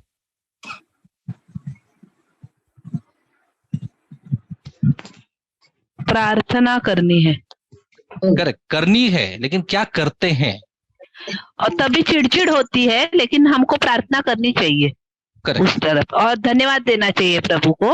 मतलब हमारी मतलब हमको वचन याद आना चाहिए उस तरफ, उस टाइम की परमेश्वर ने क्या कहा है वचन के द्वारा, कि हमको धन्यवाद करना चाहिए, हमको प्रार्थना करना चाहिए, प्रार्थना में बैठना चाहिए, चिंता सब छोड़ना चाहिए हमारी, और परमेश्वर के सम्मुख बैठना चाहिए हमको। Amen, praise the lord, praise the lord. अब मैं आपको उदाहरण देता हूँ। यीशु मसीह जो है, यीशु मसीह को जब गेत्सेमनी के बगीचे के बाद जब यीशु मसीह को पकड़कर लेके जाते हैं, वहां से उसका पूरा ट्रायल शुरू होता है, और जब तक उसको क्रूस पर लटकाते हैं और जब तक वो प्राण नहीं त्यागता है, गेत्सेमनी से वो प्राण त्यागने तक यीशु मसीह के शरीर पर बहुत बहुत ज्यादा तकलीफ हुई है कि नहीं? बहुत ज्यादा तकलीफ हुई यीशु मसीह को। उन तकलीफों में क्या बातें उसके मुंह से निकली? कोई ऐसी बात उसको निकली कि जिसने उसको मारा, उसने, यीशु मसीह ने उसको गाली दिया, कुछ कहा, गुस्सा रखा, ऐसे कुछ हुआ? क्या आपने पढ़ा है वचन के अंदर? क्या कोई पिक्चर में यीशु मसीह का जब बताते हैं पिक्चर के अंदर गेत्सेमनी से एंड तक, मैं तो पूरा जीवन काल के बारे में बात नहीं कर रहा हूं, मैं गेत्सेमनी से बात कर रहा हूं। गेत्सेमनी में जब उसको पकड़ते हैं यहूदा के द्वारा, जुडस के द्वारा, और तब से लेके वो क्रूस पर प्राण त्यागने तक की बात, उसने क्या जवाब दिया लोगों को जब ये सब तकलीफें उसके शरीर पर आए? उन्होंने कहा कि पिता ये नहीं जानते कि वो क्या कर रहे हैं करके, और जैसा पिता आपकी इच्छा, मतलब हमारे जीवन में पिता आपकी इच्छा पूरी हो। करेक्ट, ये बोला। और क्या किया? और वो शांत रहे। शांत रहे ना? शांत रहे। जब जरूरी था तभी उन्होंने बात किया। तो क्या लगता है आपको कि जिस वक्त वो ये सारी बातों से गुजर रहे थे, क्या उनका कनेक्शन, उनका रिश्ता खतरे में था पिता के साथ में, या वो उस वक्त भी पिता के ऊपर ध्यान देकर पिता के साथ में रिश्ते में थे? आप बताइए। पिता के साथ रिश्ते थे, वो पिता के साथ रिश्ते में थे, इन तकलीफों से गुजरते हुए शरीर में। यस। ये करने का कारण या ये करने का जो सामर्थ या ताकत उनको कहां से आया? परमेश्वर की ओर से। नहीं, परमेश्वर की ओर से तो आया, ये तो सही बात है, लेकिन कहां से आया? प्रार्थना करने से। प्रार्थना करने से भी ठीक है, करेक्ट है। प्रार्थना करने से मैं नहीं बोल रहा हूं आपको, करेक्ट है। लेकिन एक पॉइंट चाहिए मुझे, कहां से आपको लगता है कि आया कि ये सारी चीजों से गुजरते हुए भी यीशु ने कुछ गलत बात नहीं की, किसी को दोष नहीं ठहराया, पिता को दोष नहीं ठहराया किसी बात के अंदर, ठीक है, शैतान को दोष नहीं ठहराया किसी बात के अंदर, लोगों को दोष नहीं ठहराया किसी बात के अंदर, लेकिन सब कुछ वो सहा। किस कारण से हो सकता है? ये हम जानते हैं प्रोफेसी था, ये सब था, लेकिन उसको ये सामर्थ कहां से आया, ये ध्यान कहां से आया? उनको विश्वास था पिता के ऊपर, विश्वास के द्वारा। इसका मतलब जो रिश्ते में वो था पिता के साथ में, और जो बातें उससे कही गई थी, उस रिश्ते, उस नाते, उस रिलेशनशिप के भरोसे के ऊपर से, और जो उसे कहा गया था, जो शब्द थे पिता के, उसके लिए, उसके वजह से क्या उसको सामर्थ्य मिली है सब कुछ सहने के लिए? आपको लगता है? Yes yes. What do you से? हमारे भाई लोग आज जवाब ही नहीं दे रहे। ब्रदर्स ने डिसाइड किया है कि ओके ठीक है ब्रदर, आज हम जवाब नहीं देंगे, आज सिस्टर्स का टर्न है, नेक्स्ट वीक हम जवाब देंगे। What about a brothers? Where are the brothers gone? यही है। यही है, प्रेज गॉड। आपको क्या लगता है भाई लोग? प्रेम से। ठीक है, प्रेम किससे था ब्रदर? क्या चीज ने उसको वो ताकत दी है? क्या चीज ने उसको वो ताकत दी सहने के लिए? पवित्र आत्मा। पवित्र आत्मा ने ताकत दी। और वो पिता की इच्छा थी। नहीं, करेक्ट है सिस्टर, अब पिता की इच्छा हमारे लिए भी बहुत कुछ है ना। उन्हें पता था ना कि मरने के बाद भी पिता मुझे जिलाएगा। करेक्ट है, लेकिन हमारे लिए अभी पिता की इच्छा हमने देखा ना, अभी 3 बातें देखी ना, ये तो पिता की इच्छा है हमारे लिए ना मसीह यीशु में। देखी कि नहीं थेसलोनियंस में? तो अगर पिता की इच्छा हमारे लिए वो है, तो क्या हम वैसे जी रहे हैं? आप समझ रहे हो बात को? जी। रिश्ते का ताकत जो है, एक रिश्ता बनता है ना, उस रिश्ते जो बॉन्डिंग कहते हैं, उस बॉन्डिंग के बेसिस पे, उस रिलेशनशिप के बेसिस पे उन शब्दों का वैल्यू होता है। फॉर एग्जाम्पल, पिता और पुत्र, ब्रदर सेल्वम और एरिस्टन, ठीक है, एक रिलेशनशिप पे बेसिस पे एरिस्टन को भरोसा है कि डैडी जो कहेंगे वो करेंगे जरूर, क्योंकि अब तक वो रिलेशनशिप वैसे मेंटेन हुआ है। लेकिन अगर ब्रदर सेल्वम हमेशा हाँ बोलते हैं और फिर करेंगे नहीं एरिस्टन के लिए, एरिस्टन को बोलेंगे तू अगर ये करेगा एरिस्टन मैं ये करूंगा, लेकिन फिर करेंगे नहीं, एरिस्टन तो ऐसा करेगा तो मैं ये करूंगा, फिर करेंगे नहीं, और बार बार होगा, तो ब्रदर सेल्वम आप ही मुझे बताइए क्या होगा? भरोसा टूट जाएगा उसका, टूट जाएगा। वो कैसे भरोसा रखे? उसके मन के अंदर हमेशा रहेगा क्या डैडी करेंगे या ना करेंगे, क्योंकि हमेशा तो करते नहीं है, और अगर करेंगे तो उस दिन वो बहुत सरप्राइज हो जाएगा कि कैसे किया सडनली। तो एक रिश्ते के ऊपर ना उन वर्ड्स का वैल्यू होता है कि आपका रिश्ता कैसा है। तो आपके शब्द और आपका रिश्ता साथ साथ जाता है, आप समझ रहे हैं? तो वो रिश्ते में जो शब्द आते हैं, जो रिलेशनशिप है, जो बातें हुई हैं, उसके ऊपर आपका वो भरोसा बन गया है। तो वैसे ही प्रार्थना करने के वक्त जो रिश्ता पिता के साथ में आएगा, जो बातें होंगी, जो समझ में आएगा, वहां से शुरू होगा आपका रिश्ता, और वो भरोसा वहां से मजबूत होते जाएगा। ओके आपको मैं आज एक की पॉइंट देता हूं, की पॉइंट। अगर आपको प्रभु में रिश्ता एकदम स्ट्रांग बनाना है तो आपको ये जानना जरूरी है कि पिता ने आपके बारे में क्या कहा है और वचन पिता के बारे में क्या कहता है।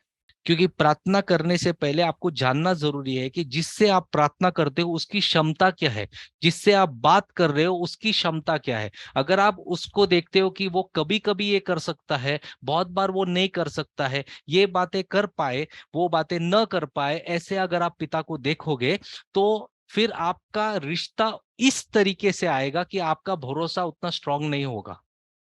आई do you understand? I hope you are understanding. मैं कोशिश करके बहुत स्लो जा रहा हूं, ठीक है? क्योंकि प्रभु जो मुझे सिखा रहा है ये मेरे लिए भी चैलेंज है। ये मैं बोल रहा हूं, मैं आपको सिखा रहा हूं तो मेरे लिए आसान है करके नहीं सिखा रहा हूं, ये मेरे लिए भी बहुत बड़ा चैलेंज है, ठीक है? और इसमें आने के लिए, समझने के लिए मुझे भी टाइम लगा। अब भी मैं नहीं आया हूं पूरी तरह से। ये रोज की बात है, ये रोज करना होता है, ये मैं रोज कर रहा हूं।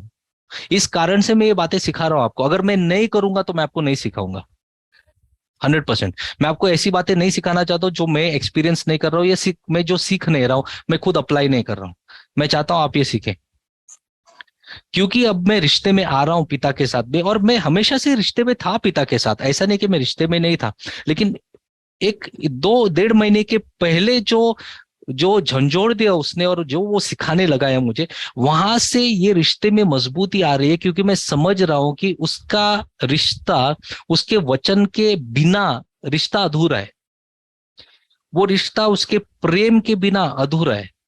वो रिश्ता यीशु मसीह के बिना अधूरा है।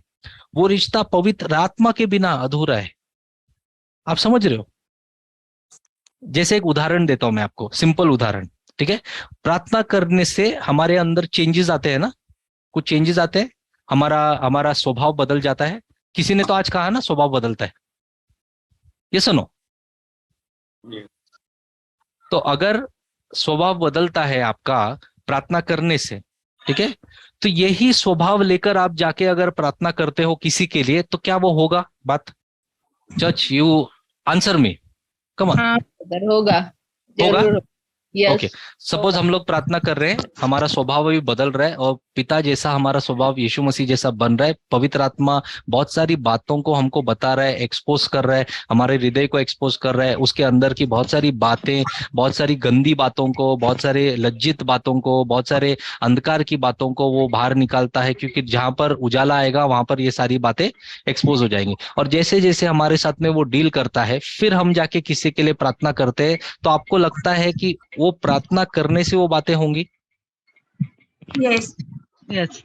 ओके, तो अब मैं आपको दूसरा सवाल करता हूं कि प्रार्थना जब आप करते हो तो आपको क्या मिलेगा? सबसे पहले आपको क्या लगता है क्या आपके जीवन में आएगा प्रार्थना करने से? नहीं, रिश्ता रिश्ता तो आप बना रहे हो, अब क्या आएगा आपके जीवन में?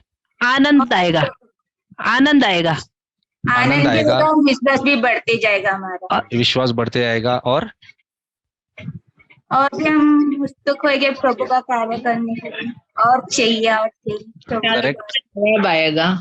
करेक्ट, और हम और प्रार्थना करने के लिए प्रेरित और हो प्रभु के साथ हमारा रिश्ता भी मजबूत होते जाएगा, और रिश्ता प्रभु का मजबूत होगा, प्रभु का वाणी को हम शब्द लोग हम सुन सुनेंगे। पाएंगे, बराबर, हमारा रिश्ता मजबूत होगा। भाई भाई विजय, आपने क्या कहा ब्रदर?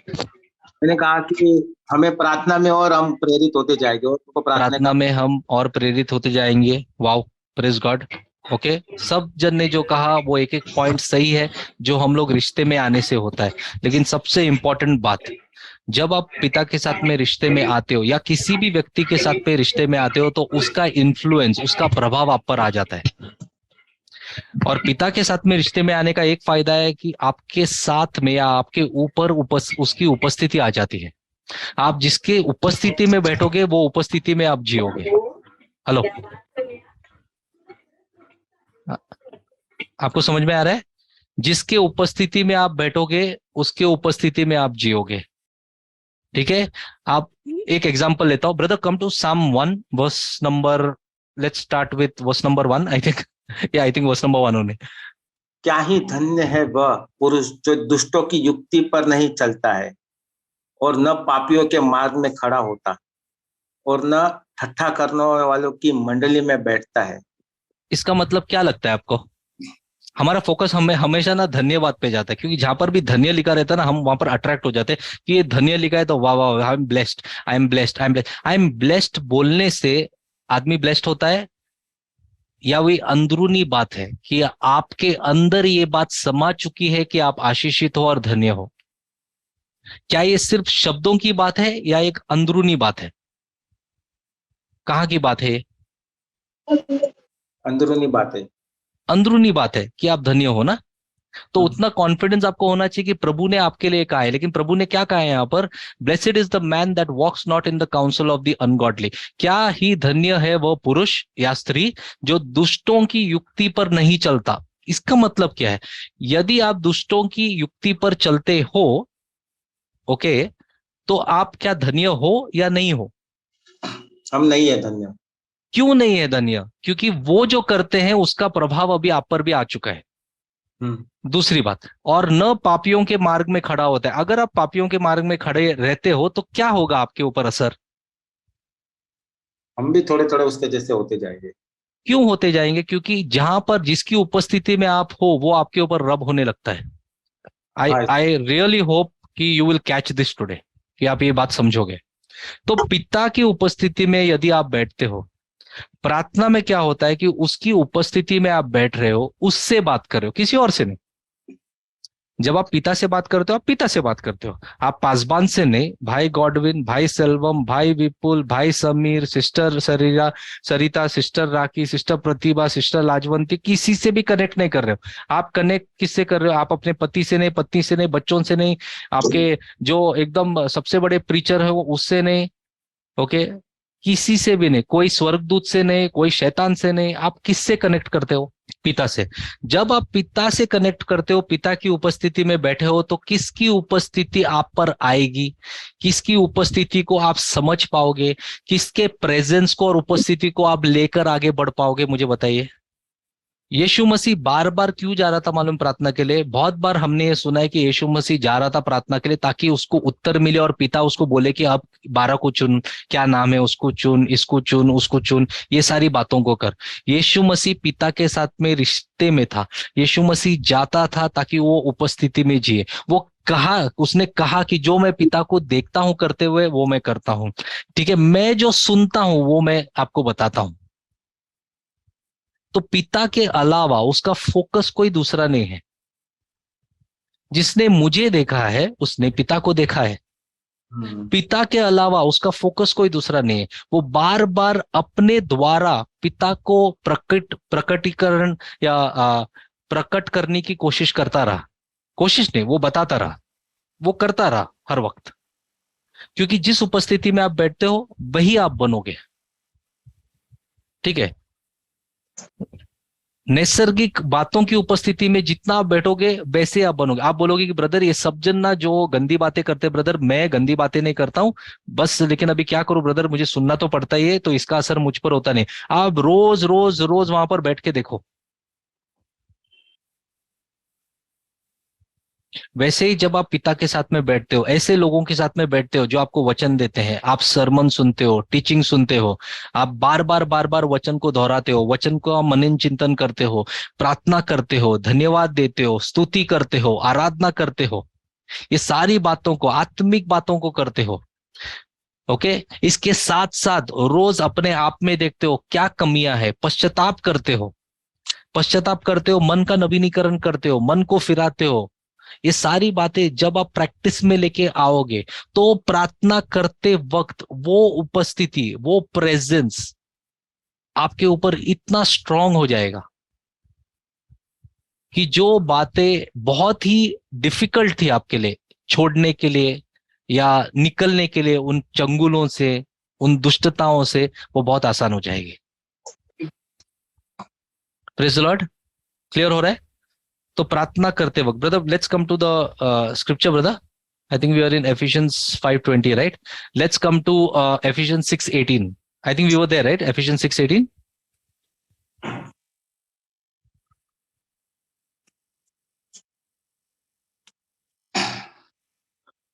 हर समय और हर प्रकार से आत्मा में प्रार्थना और विनती करते रहो और इसीलिए जागते रहो कि सब पवित्र लोगों के लिए लगातार विनती किया करो। Brother, can you read the next scripture also?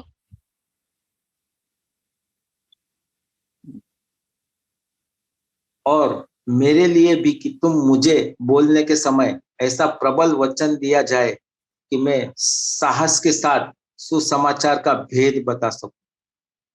Praise the Lord. Praise the Lord. Okay, brother, come same chapter, brother, come to verse number 10. Let's start with verse number 10.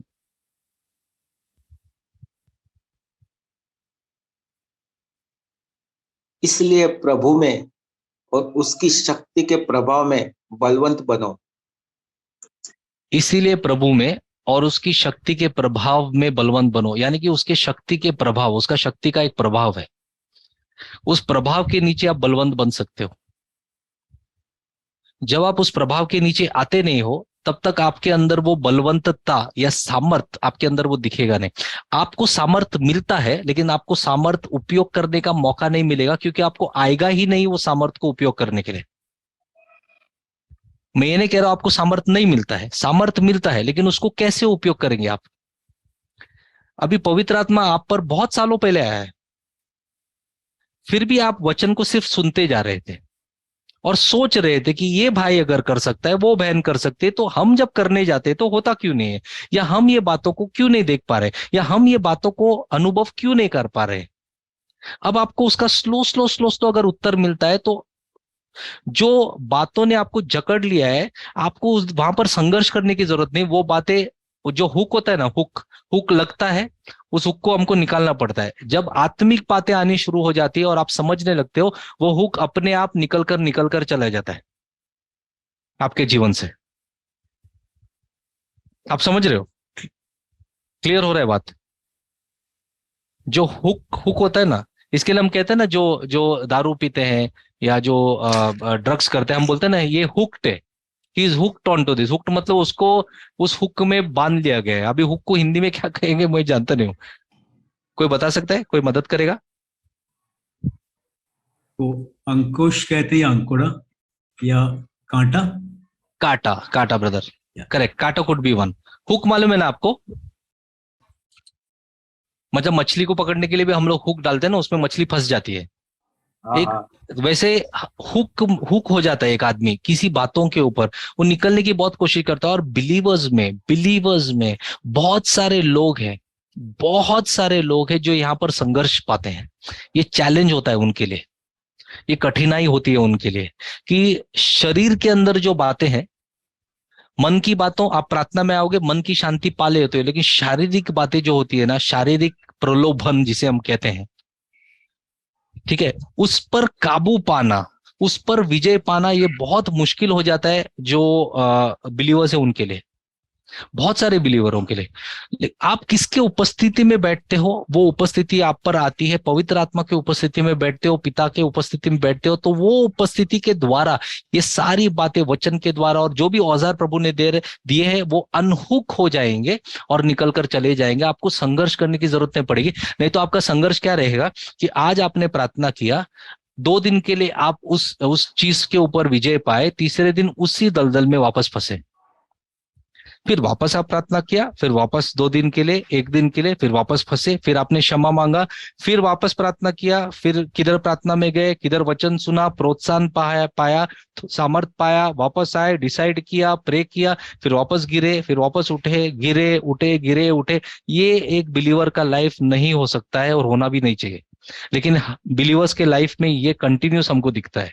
मैं 20 साल के एक्सपीरियंस से कहता हूं, ये हमको कंटिन्यूस दिखता है बिलीवर के लाइफ के अंदर। मैं शरीर के अंदर बीमारी के बारे में नहीं कह रहा हूं, मैं शारीरिक बातों के बारे में कह रहा हूं, शारीरिक बातें, ठीक है। अगर हम लोग चर्च के अंदर अगर सर्वे ले, मैक्सिमम लोग इसके अंदर फंसे हैं। उम्र का सवाल ही नहीं है, इधर पे उम्र की बात नहीं है, क्योंकि मन बराबर नहीं होता है, उसके वजह से शरीर पे कंट्रोल नहीं होता है और शारीरिक बातों में हम आ जाते हैं। एफिशिएंस 6 का 18, brother, can we come to Ephesians 6, 18, 19? Sorry, Galatians 5, I think 19. Yes.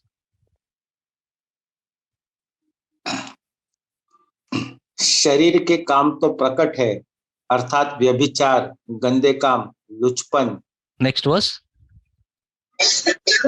मूर्ति पूजा, टोना, बैर, झगड़ा, ईर्ष्या, क्रोध, विरोध, फूट, विधर्म, डाह, मतवालापन, लीला क्रीड़ा और इनके जैसे और काम है। इनके विषय में मैं तुमसे पहले तो कह देता हूँ, जैसा पहले कह भी चुका हूँ, कि ऐसे ऐसे काम करने वाले परमेश्वर के राज्य के वारिस न होंगे। अभी आप सोचिए, जब वो ये बातें कह रहा है, चर्च के अंदर अगर हमको सिखाया जाता है कि जब आप यीशु मसीह में आते हो, सारा आपका पाप अगर क्षमा हो चुका है, ठीक है, और फिर हम ये बातें करते हैं, तो कहां पर हैं हम? ये सारी बातें जो करते हैं, या कुछ कुछ इनमें से बातें करते हैं, और पौलुस ये भी कहता है और इनके जैसे और काम हैं, जो यहां पर लिखा भी नहीं। इनके विषय में मैं तुमसे पहले से कह देता हूं, जैसे पहले कह भी चुका हूं। पहले भी मैंने तुमसे बात की इसके बारे में, अब भी मैं बात कर रहा हूं इसके बारे में, कि ऐसे ऐसे काम करने वाले परमेश्वर के राज्य के वारिस न होंगे। बहुत सारे लीडर्स इन बातों में फंसे हैं। बहुत सारे लीडर्स कलीसिया में इन बातों में फंसे हैं, क्योंकि उनको समय ही नहीं है प्रभु की उपस्थिति में बैठने के लिए। समय नहीं है, क्योंकि सेवकाई के अंदर इतना वो लोग आगे चले गए हैं सेवकाई के अंदर, कि टाइम ही नहीं है। सुबह को एक जगह पे प्रीचिंग, दोपहर को एक जगह पे प्रीचिंग, रात को एक जगह पे प्रीचिंग, फिर मॉर्निंग को प्रीचिंग, आफ्टरनून को प्रीचिंग, रात को प्रीचिंग, रात तक हालत खराब, सो जाते हैं। फिर ये बातों में फंस जाते हैं, क्योंकि उनके पास वो सामर्थ्य ही नहीं है। आपका बैटरी चार्ज ही नहीं हो रहा है। आपको लगता है कि आप अन्य भाषा में जो प्रार्थना करते हो 10 मिनट के लिए, 15 मिनट के लिए बैटरी चार्ज होता है, मोबाइल को भी चार्ज करने के लिए टाइम लगता है, ठीक है। तो ये करने के लिए दीज पीपल और these kind of people shall not inherit the kingdom of God. They can not inherit. Inherit मतलब वो वारसदार नहीं बन सकते हैं, वो वारिस नहीं होंगे। एकदम क्लियर कट लिखा है। आत्मा और शरीर के बारे में जो पौलुस इस पूरे चैप्टर के अंदर बोलता है, यहां पर वो डिफरेंशिएट करके बोलता है कि ऐसे करने वाले जो है वो वारिस नहीं हो सकते हैं। इसका मतलब क्या है कि आत्मा के द्वारा इन बातों के ऊपर हमको प्रभाव और विजय मिल सकता है। That is good news. अगर इसमें हम किसी में भी फंसे, इसमें से निकल सकते हैं, हम यहां से निकल सकते हैं, इस पर हम विजय पा सकते हैं। It is good news for us, it is good news for us. ये गुड न्यूज है हमारे लिए। ये आपको खुश करना चाहिए, ठीक है, क्योंकि अगला वचन क्या कहता है?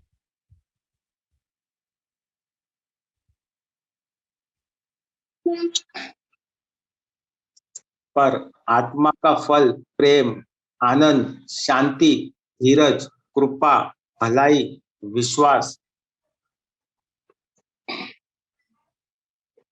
नम्रता और संयम है। ऐसे ऐसे कामों के विरोध में कोई भी व्यवस्था नहीं। ऐसे ऐसे कामों के विरोध में कोई व्यवस्था नहीं, यानी कि ये भी काम है, ये अंदरूनी काम है। शारीरिक बातें भी अंदर से ही उत्पन्न होती हैं, आत्मिक बातें भी अंदर से ही उत्पन्न होती हैं। आप किसके कनेक्शन में हो, वहां से ये बातें उत्पन्न होंगी। आप समझ रहे हो? जिसके कनेक्शन में हो वहां से वो बातें उत्पन्न होंगी। जिसके उपस्थिति में बैठते हो वो आपके ऊपर आएगा। ये सारी बातें जिसके बारे में यहां पर लिखा गया है, संयम है, प्रेम है, नम्रता है, इसके विरोध में कोई भी व्यवस्था नहीं है, बनी ही नहीं है कोई व्यवस्था, क्योंकि ये आत्मा के फल है। और आत्मा को फलदायक बनने के लिए उस आत्मा से वो बातें लेनी होगी। हेलो, जब आप पवित्र आत्मा से जुड़ जाते हो और पवित्र आत्मा से जब आप बातें लेना शुरू करते हो और चीजें लेना शुरू करते हो, तो आपके आत्मा में फल आता है। जब आप रूटेड एंड ग्राउंडेड हो जाते हो प्रेम के अंदर और मसीहा में रूटेड हो जाते हो, नींव पाते हो, तब आपकी आत्मा का स्तर बढ़ने लगता है। ये प्रार्थना के द्वारा होगा। तो प्रार्थना में क्या होता है कि आप उपस्थिति को पा लेते हो। लेकिन जब आप किसी के लिए प्रार्थना करने जाते हो ना, तब आप, अभी मैंने पूछा था ना ये सवाल, तो आपने कहा कि चंगाई होगी, हम प्रार्थना करने के बाद जाएंगे। वहां पर आपको प्रार्थना की जरूरत नहीं पड़ती है, वहां पर आपको विश्वास की जरूरत पड़ती है कि जो प्रार्थना में आपको मिला है, इस विश्वास के द्वारा और भरोसे के द्वारा उस पिता के ऊपर ये कार्य अब होगा। वहां पर आपको सामर्थ की जरूरत पड़ती है, जो सामर्थ पवित्र आत्मा के द्वारा आया है।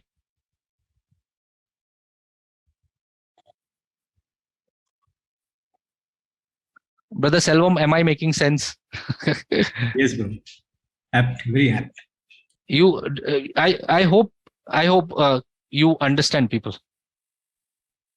Yes, bro. भाई और बहनों, मैं सच में चाहता हूं कि आप ये समझे, ये इतना ये बात जो है ना, ये आप ऐसे नहीं रहोगे। आज जो आपने सुना ना, या जो मैं आपसे कह रहा हूं, ये आने वाले हफ्ते में आप आज जो हो वैसे रह ही नहीं सकते हो। It is not possible.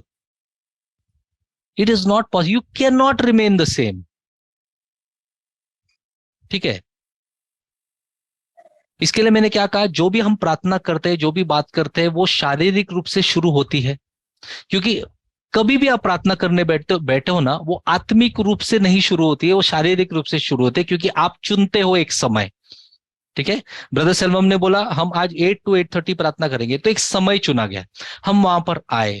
ठीक है, बहुत सारा काम करके दिन के थके आ रहे, हम आते हैं, ऑनलाइन बैठते हैं या फिजिकली आते हैं, हम प्रार्थना करना शुरू करते हैं, हम थोड़ा पानी पीते हैं, बैठे हैं, रिलैक्स होते हैं, फिर खड़े होते हैं, फिर स्लो करके हम उस प्रार्थना में आना शुरू करते हैं। और क्या होता है ना, जैसे जैसे हम अन्य भाषा में प्रार्थना करते हैं या कोई भी तरीके का प्रार्थना, धन्यवाद देते हैं या इंटरसेशन करते हैं, विनंती करते हैं, ये प्रार्थना में जैसे जैसे हम आने लगते हैं और जैसे जैसे हम थोड़ा थोड़ा करके नीचे से ऊपर आने लगते हैं और मसीहा में और आत्मिक स्तर पर हम अंदर अंदर जाने लगते हैं, गहराई में जाने लगते हैं। और जैसे हम लोग वो पॉइंट पे पहुंच जाते हैं कि अब प्रभु बात करेगा, हम बोलते हैं कि प्रार्थना खत्म हो गई।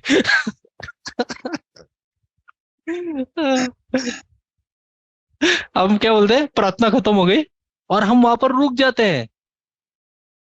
अय्या, मेरे जीवन के अंदर मैंने कितनी बार किया है, मुझे बहुत दुख होता है, बहुत दुख होता है इस बात के लिए।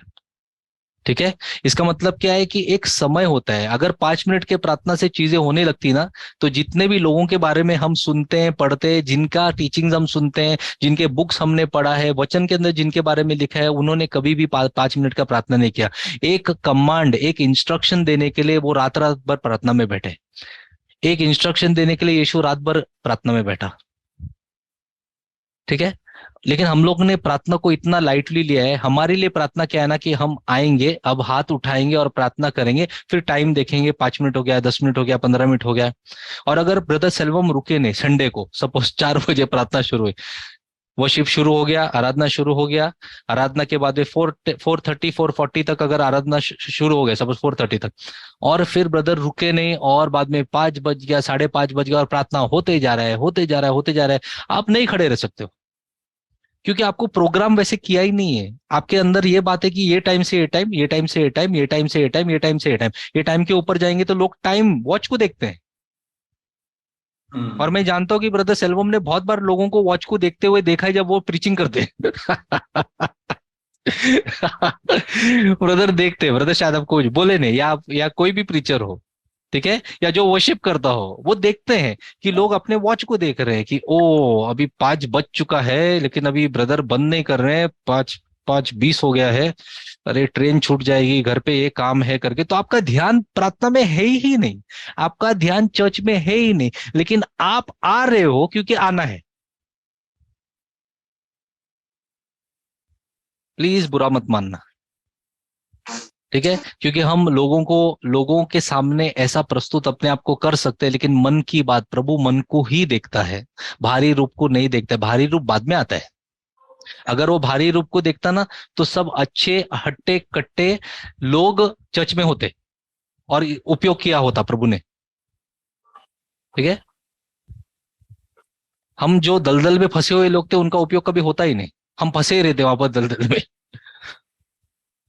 इसके लिए मैं बोल रहा हूं, जब आप प्रार्थना करते हो उसकी उपस्थिति को आप लेते हो, और रोज जैसे आप प्रार्थना करोगे दो बातें होंगी। एक, उसकी उपस्थिति को आप पहचानने लगोगे, आप जानने लगोगे ये परमेश्वर की पिता की उपस्थिति है, ठीक है, आप समझने लगोगे। दूसरी, आप परमेश्वर के वचन को समझने लगोगे, उसके वचन को यानी कि उसके शब्द को सुनने और समझने लगोगे कि ये पिता से आता है। क्योंकि हमारे अंदर जो आवाज आती है, वो शैतान बात करे, हमारा शरीर बात करे, हमारा आत्मा बात करे, यानी कि हमारा सोल, मन बात करे या पिता बात करे, चारों दिशाओं में हमारे जैसे आवाज आती है, मतलब हमारे जैसे ही वो सुनाई देता है।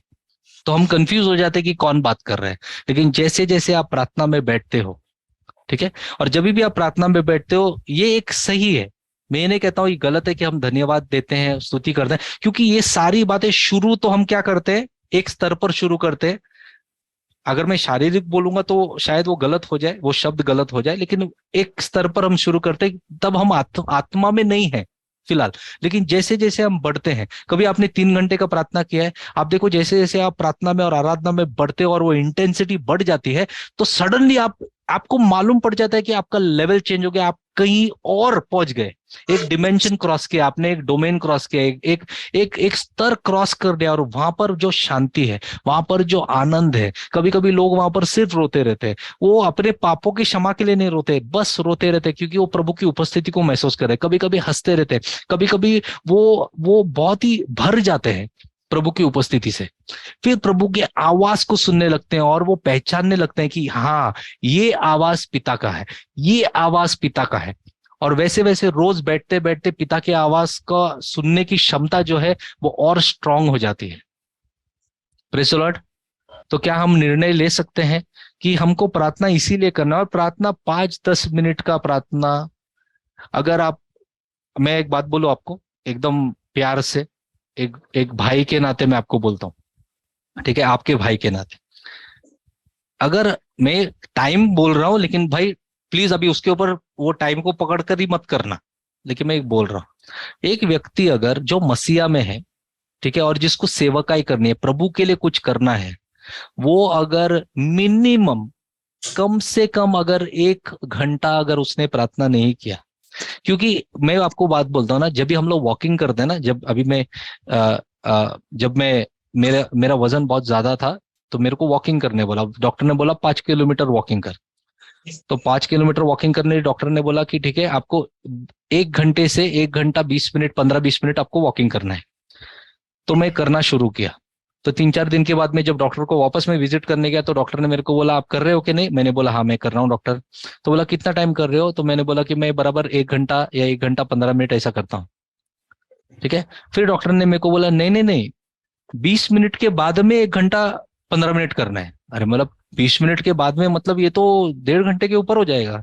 तो बोला क्योंकि 20 मिनट सिर्फ आपका बॉडी गर्म होने के लिए रखता है, उसके बाद में सही तरीके का चर्बी सब गलना, वो सब निकलना, फैट निकलना, वो उसके बाद में शुरू होता है, 20-25 मिनट के बाद शुरू होता है, 30 मिनट के बाद शुरू होता है। उसके बाद में जो आप करते हो 1 घंटा, वो काम का है।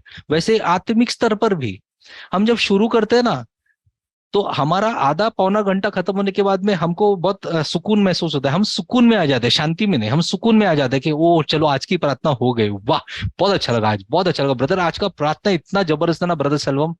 पास्टर मैं क्या बोलूं आपको ना, पास्टर की इतना अच्छा प्रार्थना 3-4 महीने से नहीं हो गया था ब्रदर, ठीक है। लेकिन वो प्रार्थना में अब आप आ ही रहे थे कि अब आपका जो अलग लेवल होने का टाइम ही आ रहा था, और आप बोले कि वाह वाह, और आप निकल गए वहां से। कितनी बार होता है हमारे साथ? मैं आपको ये क्यों बता रहा हूं, क्योंकि अगर आप इसको क्रॉस कर देंगे, मैं आपको बोल रहा हूं, सबकी सेवकाई खड़ी हो जाएगी, सबकी सेवकाई, सबकी मतलब जितने हमारे साथ में लोग हैं, सबकी सेवकाई खड़ी हो जाएगी अगर आप ये कर सकते हो। ओके, आपने कुछ ना कुछ प्रार्थना किया है या सोचा है ना, प्रभु ने आपके मन के अंदर कुछ डाला है आगे सेवकाई करने के लिए, ठीक है। भाई सेल्वम आपको सिखा रहे हैं, हम सिखा रहे हैं, भाई विपुल सिखाते हैं, आप किसी से और भी सुनते हो, पहले भी आपने पास्टर से सुना है, जो भी कलीसिया से आप आए हो वहां से भी आपने सुना है, प्रभु ने आपको चुना है, प्रभु ने आपको चुना है। उस सेवकाई में आने के लिए इतने साल लगे, अगर आपने ये किया, क्योंकि हर बार आप वो लाइन क्रॉस करने के वक्त ही आपने गिव अप कर दिया और आपने बोला कि ठीक है ब्रदर, आज बहुत अच्छा लगा ब्रदर, अरे लेकिन आपने Perseverance, brother what is the word for Perseverance? I am getting this word,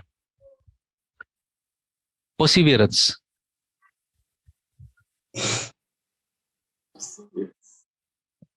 Perseverance को क्या बोलते हैं? ये करना बहुत जरूरी है, क्योंकि ये जो बोलते हैं ना, दृढ़ता कहते हैं। दृढ़ता, प्रार्थना में दृढ़ता। Brother any example you can give of this brother, this word?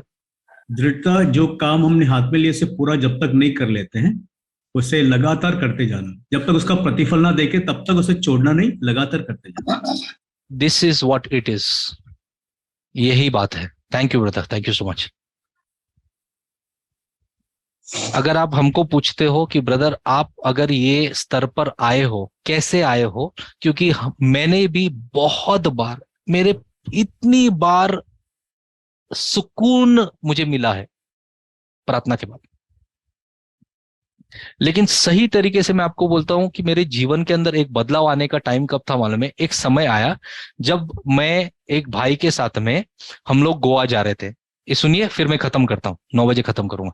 Goa जा रहे थे तो ब्रदर ने एक सीडी लगाया, उस सीडी के अंदर उस व्यक्ति ने कहा कि मैं काम करने वाला इंसान हूं, लेकिन मैंने निर्णय लिया कि मैं हर रोज अन्य भाषा में प्रार्थना करूंगा। तो मैं हर रोज जो है वो 5 से 6 घंटे में प्रार्थना करता था अन्य भाषा में, कंटिन्यूस अन्य भाषा में प्रार्थना करता। तो मैं बहुत सारे बॉटल्स जो होते हैं पानी के साथ में रखता था, क्योंकि बात करते करते करते करके मेरा जबान सूख जाता था, मेरा गला सूख जाता, मैं थोड़ा पानी पीता और कंटिन्यू करता, पानी पीता कंटिन्यू करता, और मैं करता रहा और मैंने 1 साल ऐसा किया। और आज मेरी सेवकाई जो है वो उस कारण से है। उसने कहा, मैंने ये बात को सुना, मैंने ये बात को सुनने के बाद में, जहां पर हमको लेके गए थे ना, वो ब्रदर जिसने हमको लेके गए थे उसने क्या बोला कि ओके, कल सुबह हम लोग 5 बजे उठेंगे और 5 से 6 या 5 से 6:30 हम लोग प्रार्थना करेंगे अन्य भाषा में। आप विश्वास करो, हम लोग 1 हफ्ता वहां पर थे, 5 बजे मुझे उठाते थे, 5:01 को मैं वापस सो जाता था। फिर वो घूमने आते थे और देखते थे मैं सोया है, मेरे को वापस उठाते थे, मैं बैठता था, चादर सर के ऊपर रख के प्रार्थना शुरू करता था, वो और वापस ढुस। क्योंकि क्या है, the spirit is willing, the flash is weak. आत्मा जो है क्या है, विलिंग है प्रार्थना करने के लिए। मैं चाहता हूं ये मुझे ये मिले, ये आदमी के पास है जिसके बारे में मैंने सुना है कल सीडी पर, मैं चाहता हूं मेरे जीवन में हो, मैं वो स्तर पर बातें करूं, मैं वो स्तर पर आत्मिक चीजें लेके आऊं, ठीक है। लेकिन मेरा फ्लैश जो है वो इतना कमजोर है, क्योंकि उसको बढ़ाने के लिए, उसको तोड़ने के लिए और बाद में मुझे बढ़ने के लिए किसी ने मुझे बताने क्या क्या करना है, बोला प्रार्थना करो, क्या करना है उसके अंदर। और देख रहा था कि बाकी सब लोग प्रार्थना कर रहे, और मैं और 1-2 ब्रदर्स जो थे, हम लोग को इतना नींद आ रहा था ना, इतना नींद आ रहा था, प्रार्थना नहीं कर पाते थे। ओके, फिर वहां से निकले, थोड़ा और टाइम हो गया, तो जो प्रार्थना कर रहे थे वो 6 महीने में, 4 महीने में, 6 महीने के अंदर थोड़ा थोड़ा उनका टेस्टिमनी आने लग गया कि वो जाके प्रार्थना किया, ये हुआ, वो जाके प्रार्थना किया, वो हुआ। हमारे भी आ रहे थे छोटे मोटे इधर उधर के, लेकिन हम चाह रहे थे और हो। लेकिन अंदरूनी तरफ से मैं जानता था कि अंदर मेरा खोखलापन है। मैं बाहर कितना भी बात करूं, आपको एकदम ये कर दूं, वाह क्या बात क्या करके, लेकिन मैं खुद जानता हूं कि अंदर कुछ नहीं है, मेरे अंदर कुछ नहीं है, वो जो आपको दिखेगा नहीं शायद। और मैं ये लेकर चल रहा हूं, यानी कि मेरी बैटरी का चार्ज 5% ही है, और 5% पे मैं एक टॉक टाइम ले लेके बात कर रहा हूँ लोगों से, बस उतना ही कर रहा हूँ। और लोगों को लग रहा है वाह, वो 5% के अंदर बहुत पावरफुल हो गया। मैं अंदर जानता हूँ कि भाई मेरे अंदर सिर्फ 5% ही बचा है। मैं समझ ही नहीं पा रहा था क्या करूं। फिर एक भाई ने मेरे को बोला कि ब्रदर, प्रार्थना ये करो कि प्रभु आपको अनुग्रह दे, पवित्र आत्मा आपको मदद करे।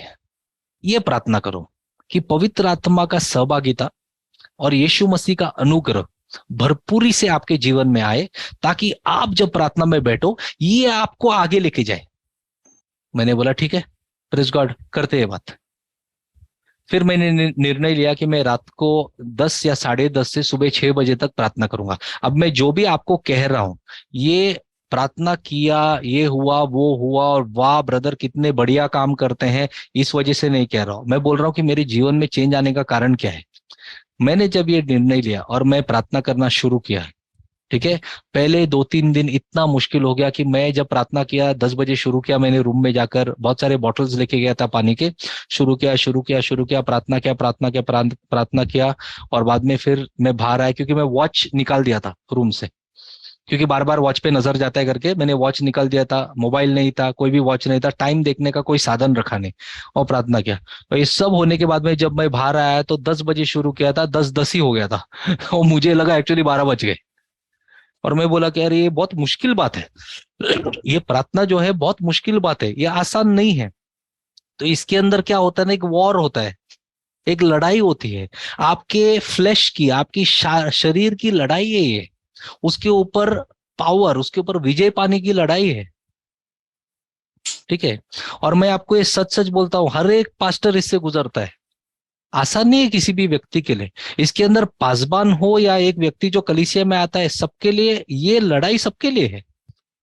अनुग्रह सबको मिलती है, लेकिन उस अनुग्रह का उपयोग आप कैसे करते हो और प्रार्थना क्या करते हो, कैसे बैठते हो और आपने निर्णय क्या लिया है, उस पर निर्भर करता है कि आप कहां पर पहुंचोगे। मैं वापस कहता हूं, उनकी उपस्थिति में बैठो परमेश्वर की, तो उपस्थिति जैसे जैसे रब करेगी, जैसे जैसे टाइम डालोगे आप, टाइम इसको बोलते हैं इन्वेस्टमेंट। मैं उम्मीद से 1-2 दिन पहले बात कर रहा था, मैं बोला इसको बोलते हैं investment. What you sow is what you reap, है ना, मतलब जो आप बोते हो वो आप पाते हो, sowing is equal to reaping. लेकिन परमेश्वर के अंदर जब आप स्पिरिट में इन्वेस्टमेंट करते हो तो उसका रीपिंग, उसका इन्वेस्टमेंट का रिटर्न्स बहुत बहुगुणित आता है आपके जीवन के अंदर।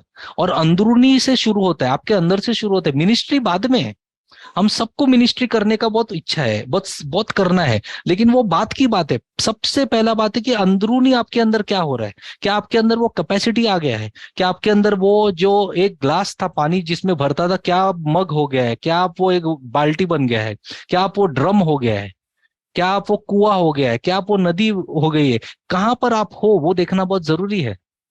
अगर एक ग्लास का आप क्षमता रखते हो और बाद में चाहते हो कि प्रभु आपको नदी जैसा इस्तेमाल करे और उपयोग करे, होने वाला तो नहीं है।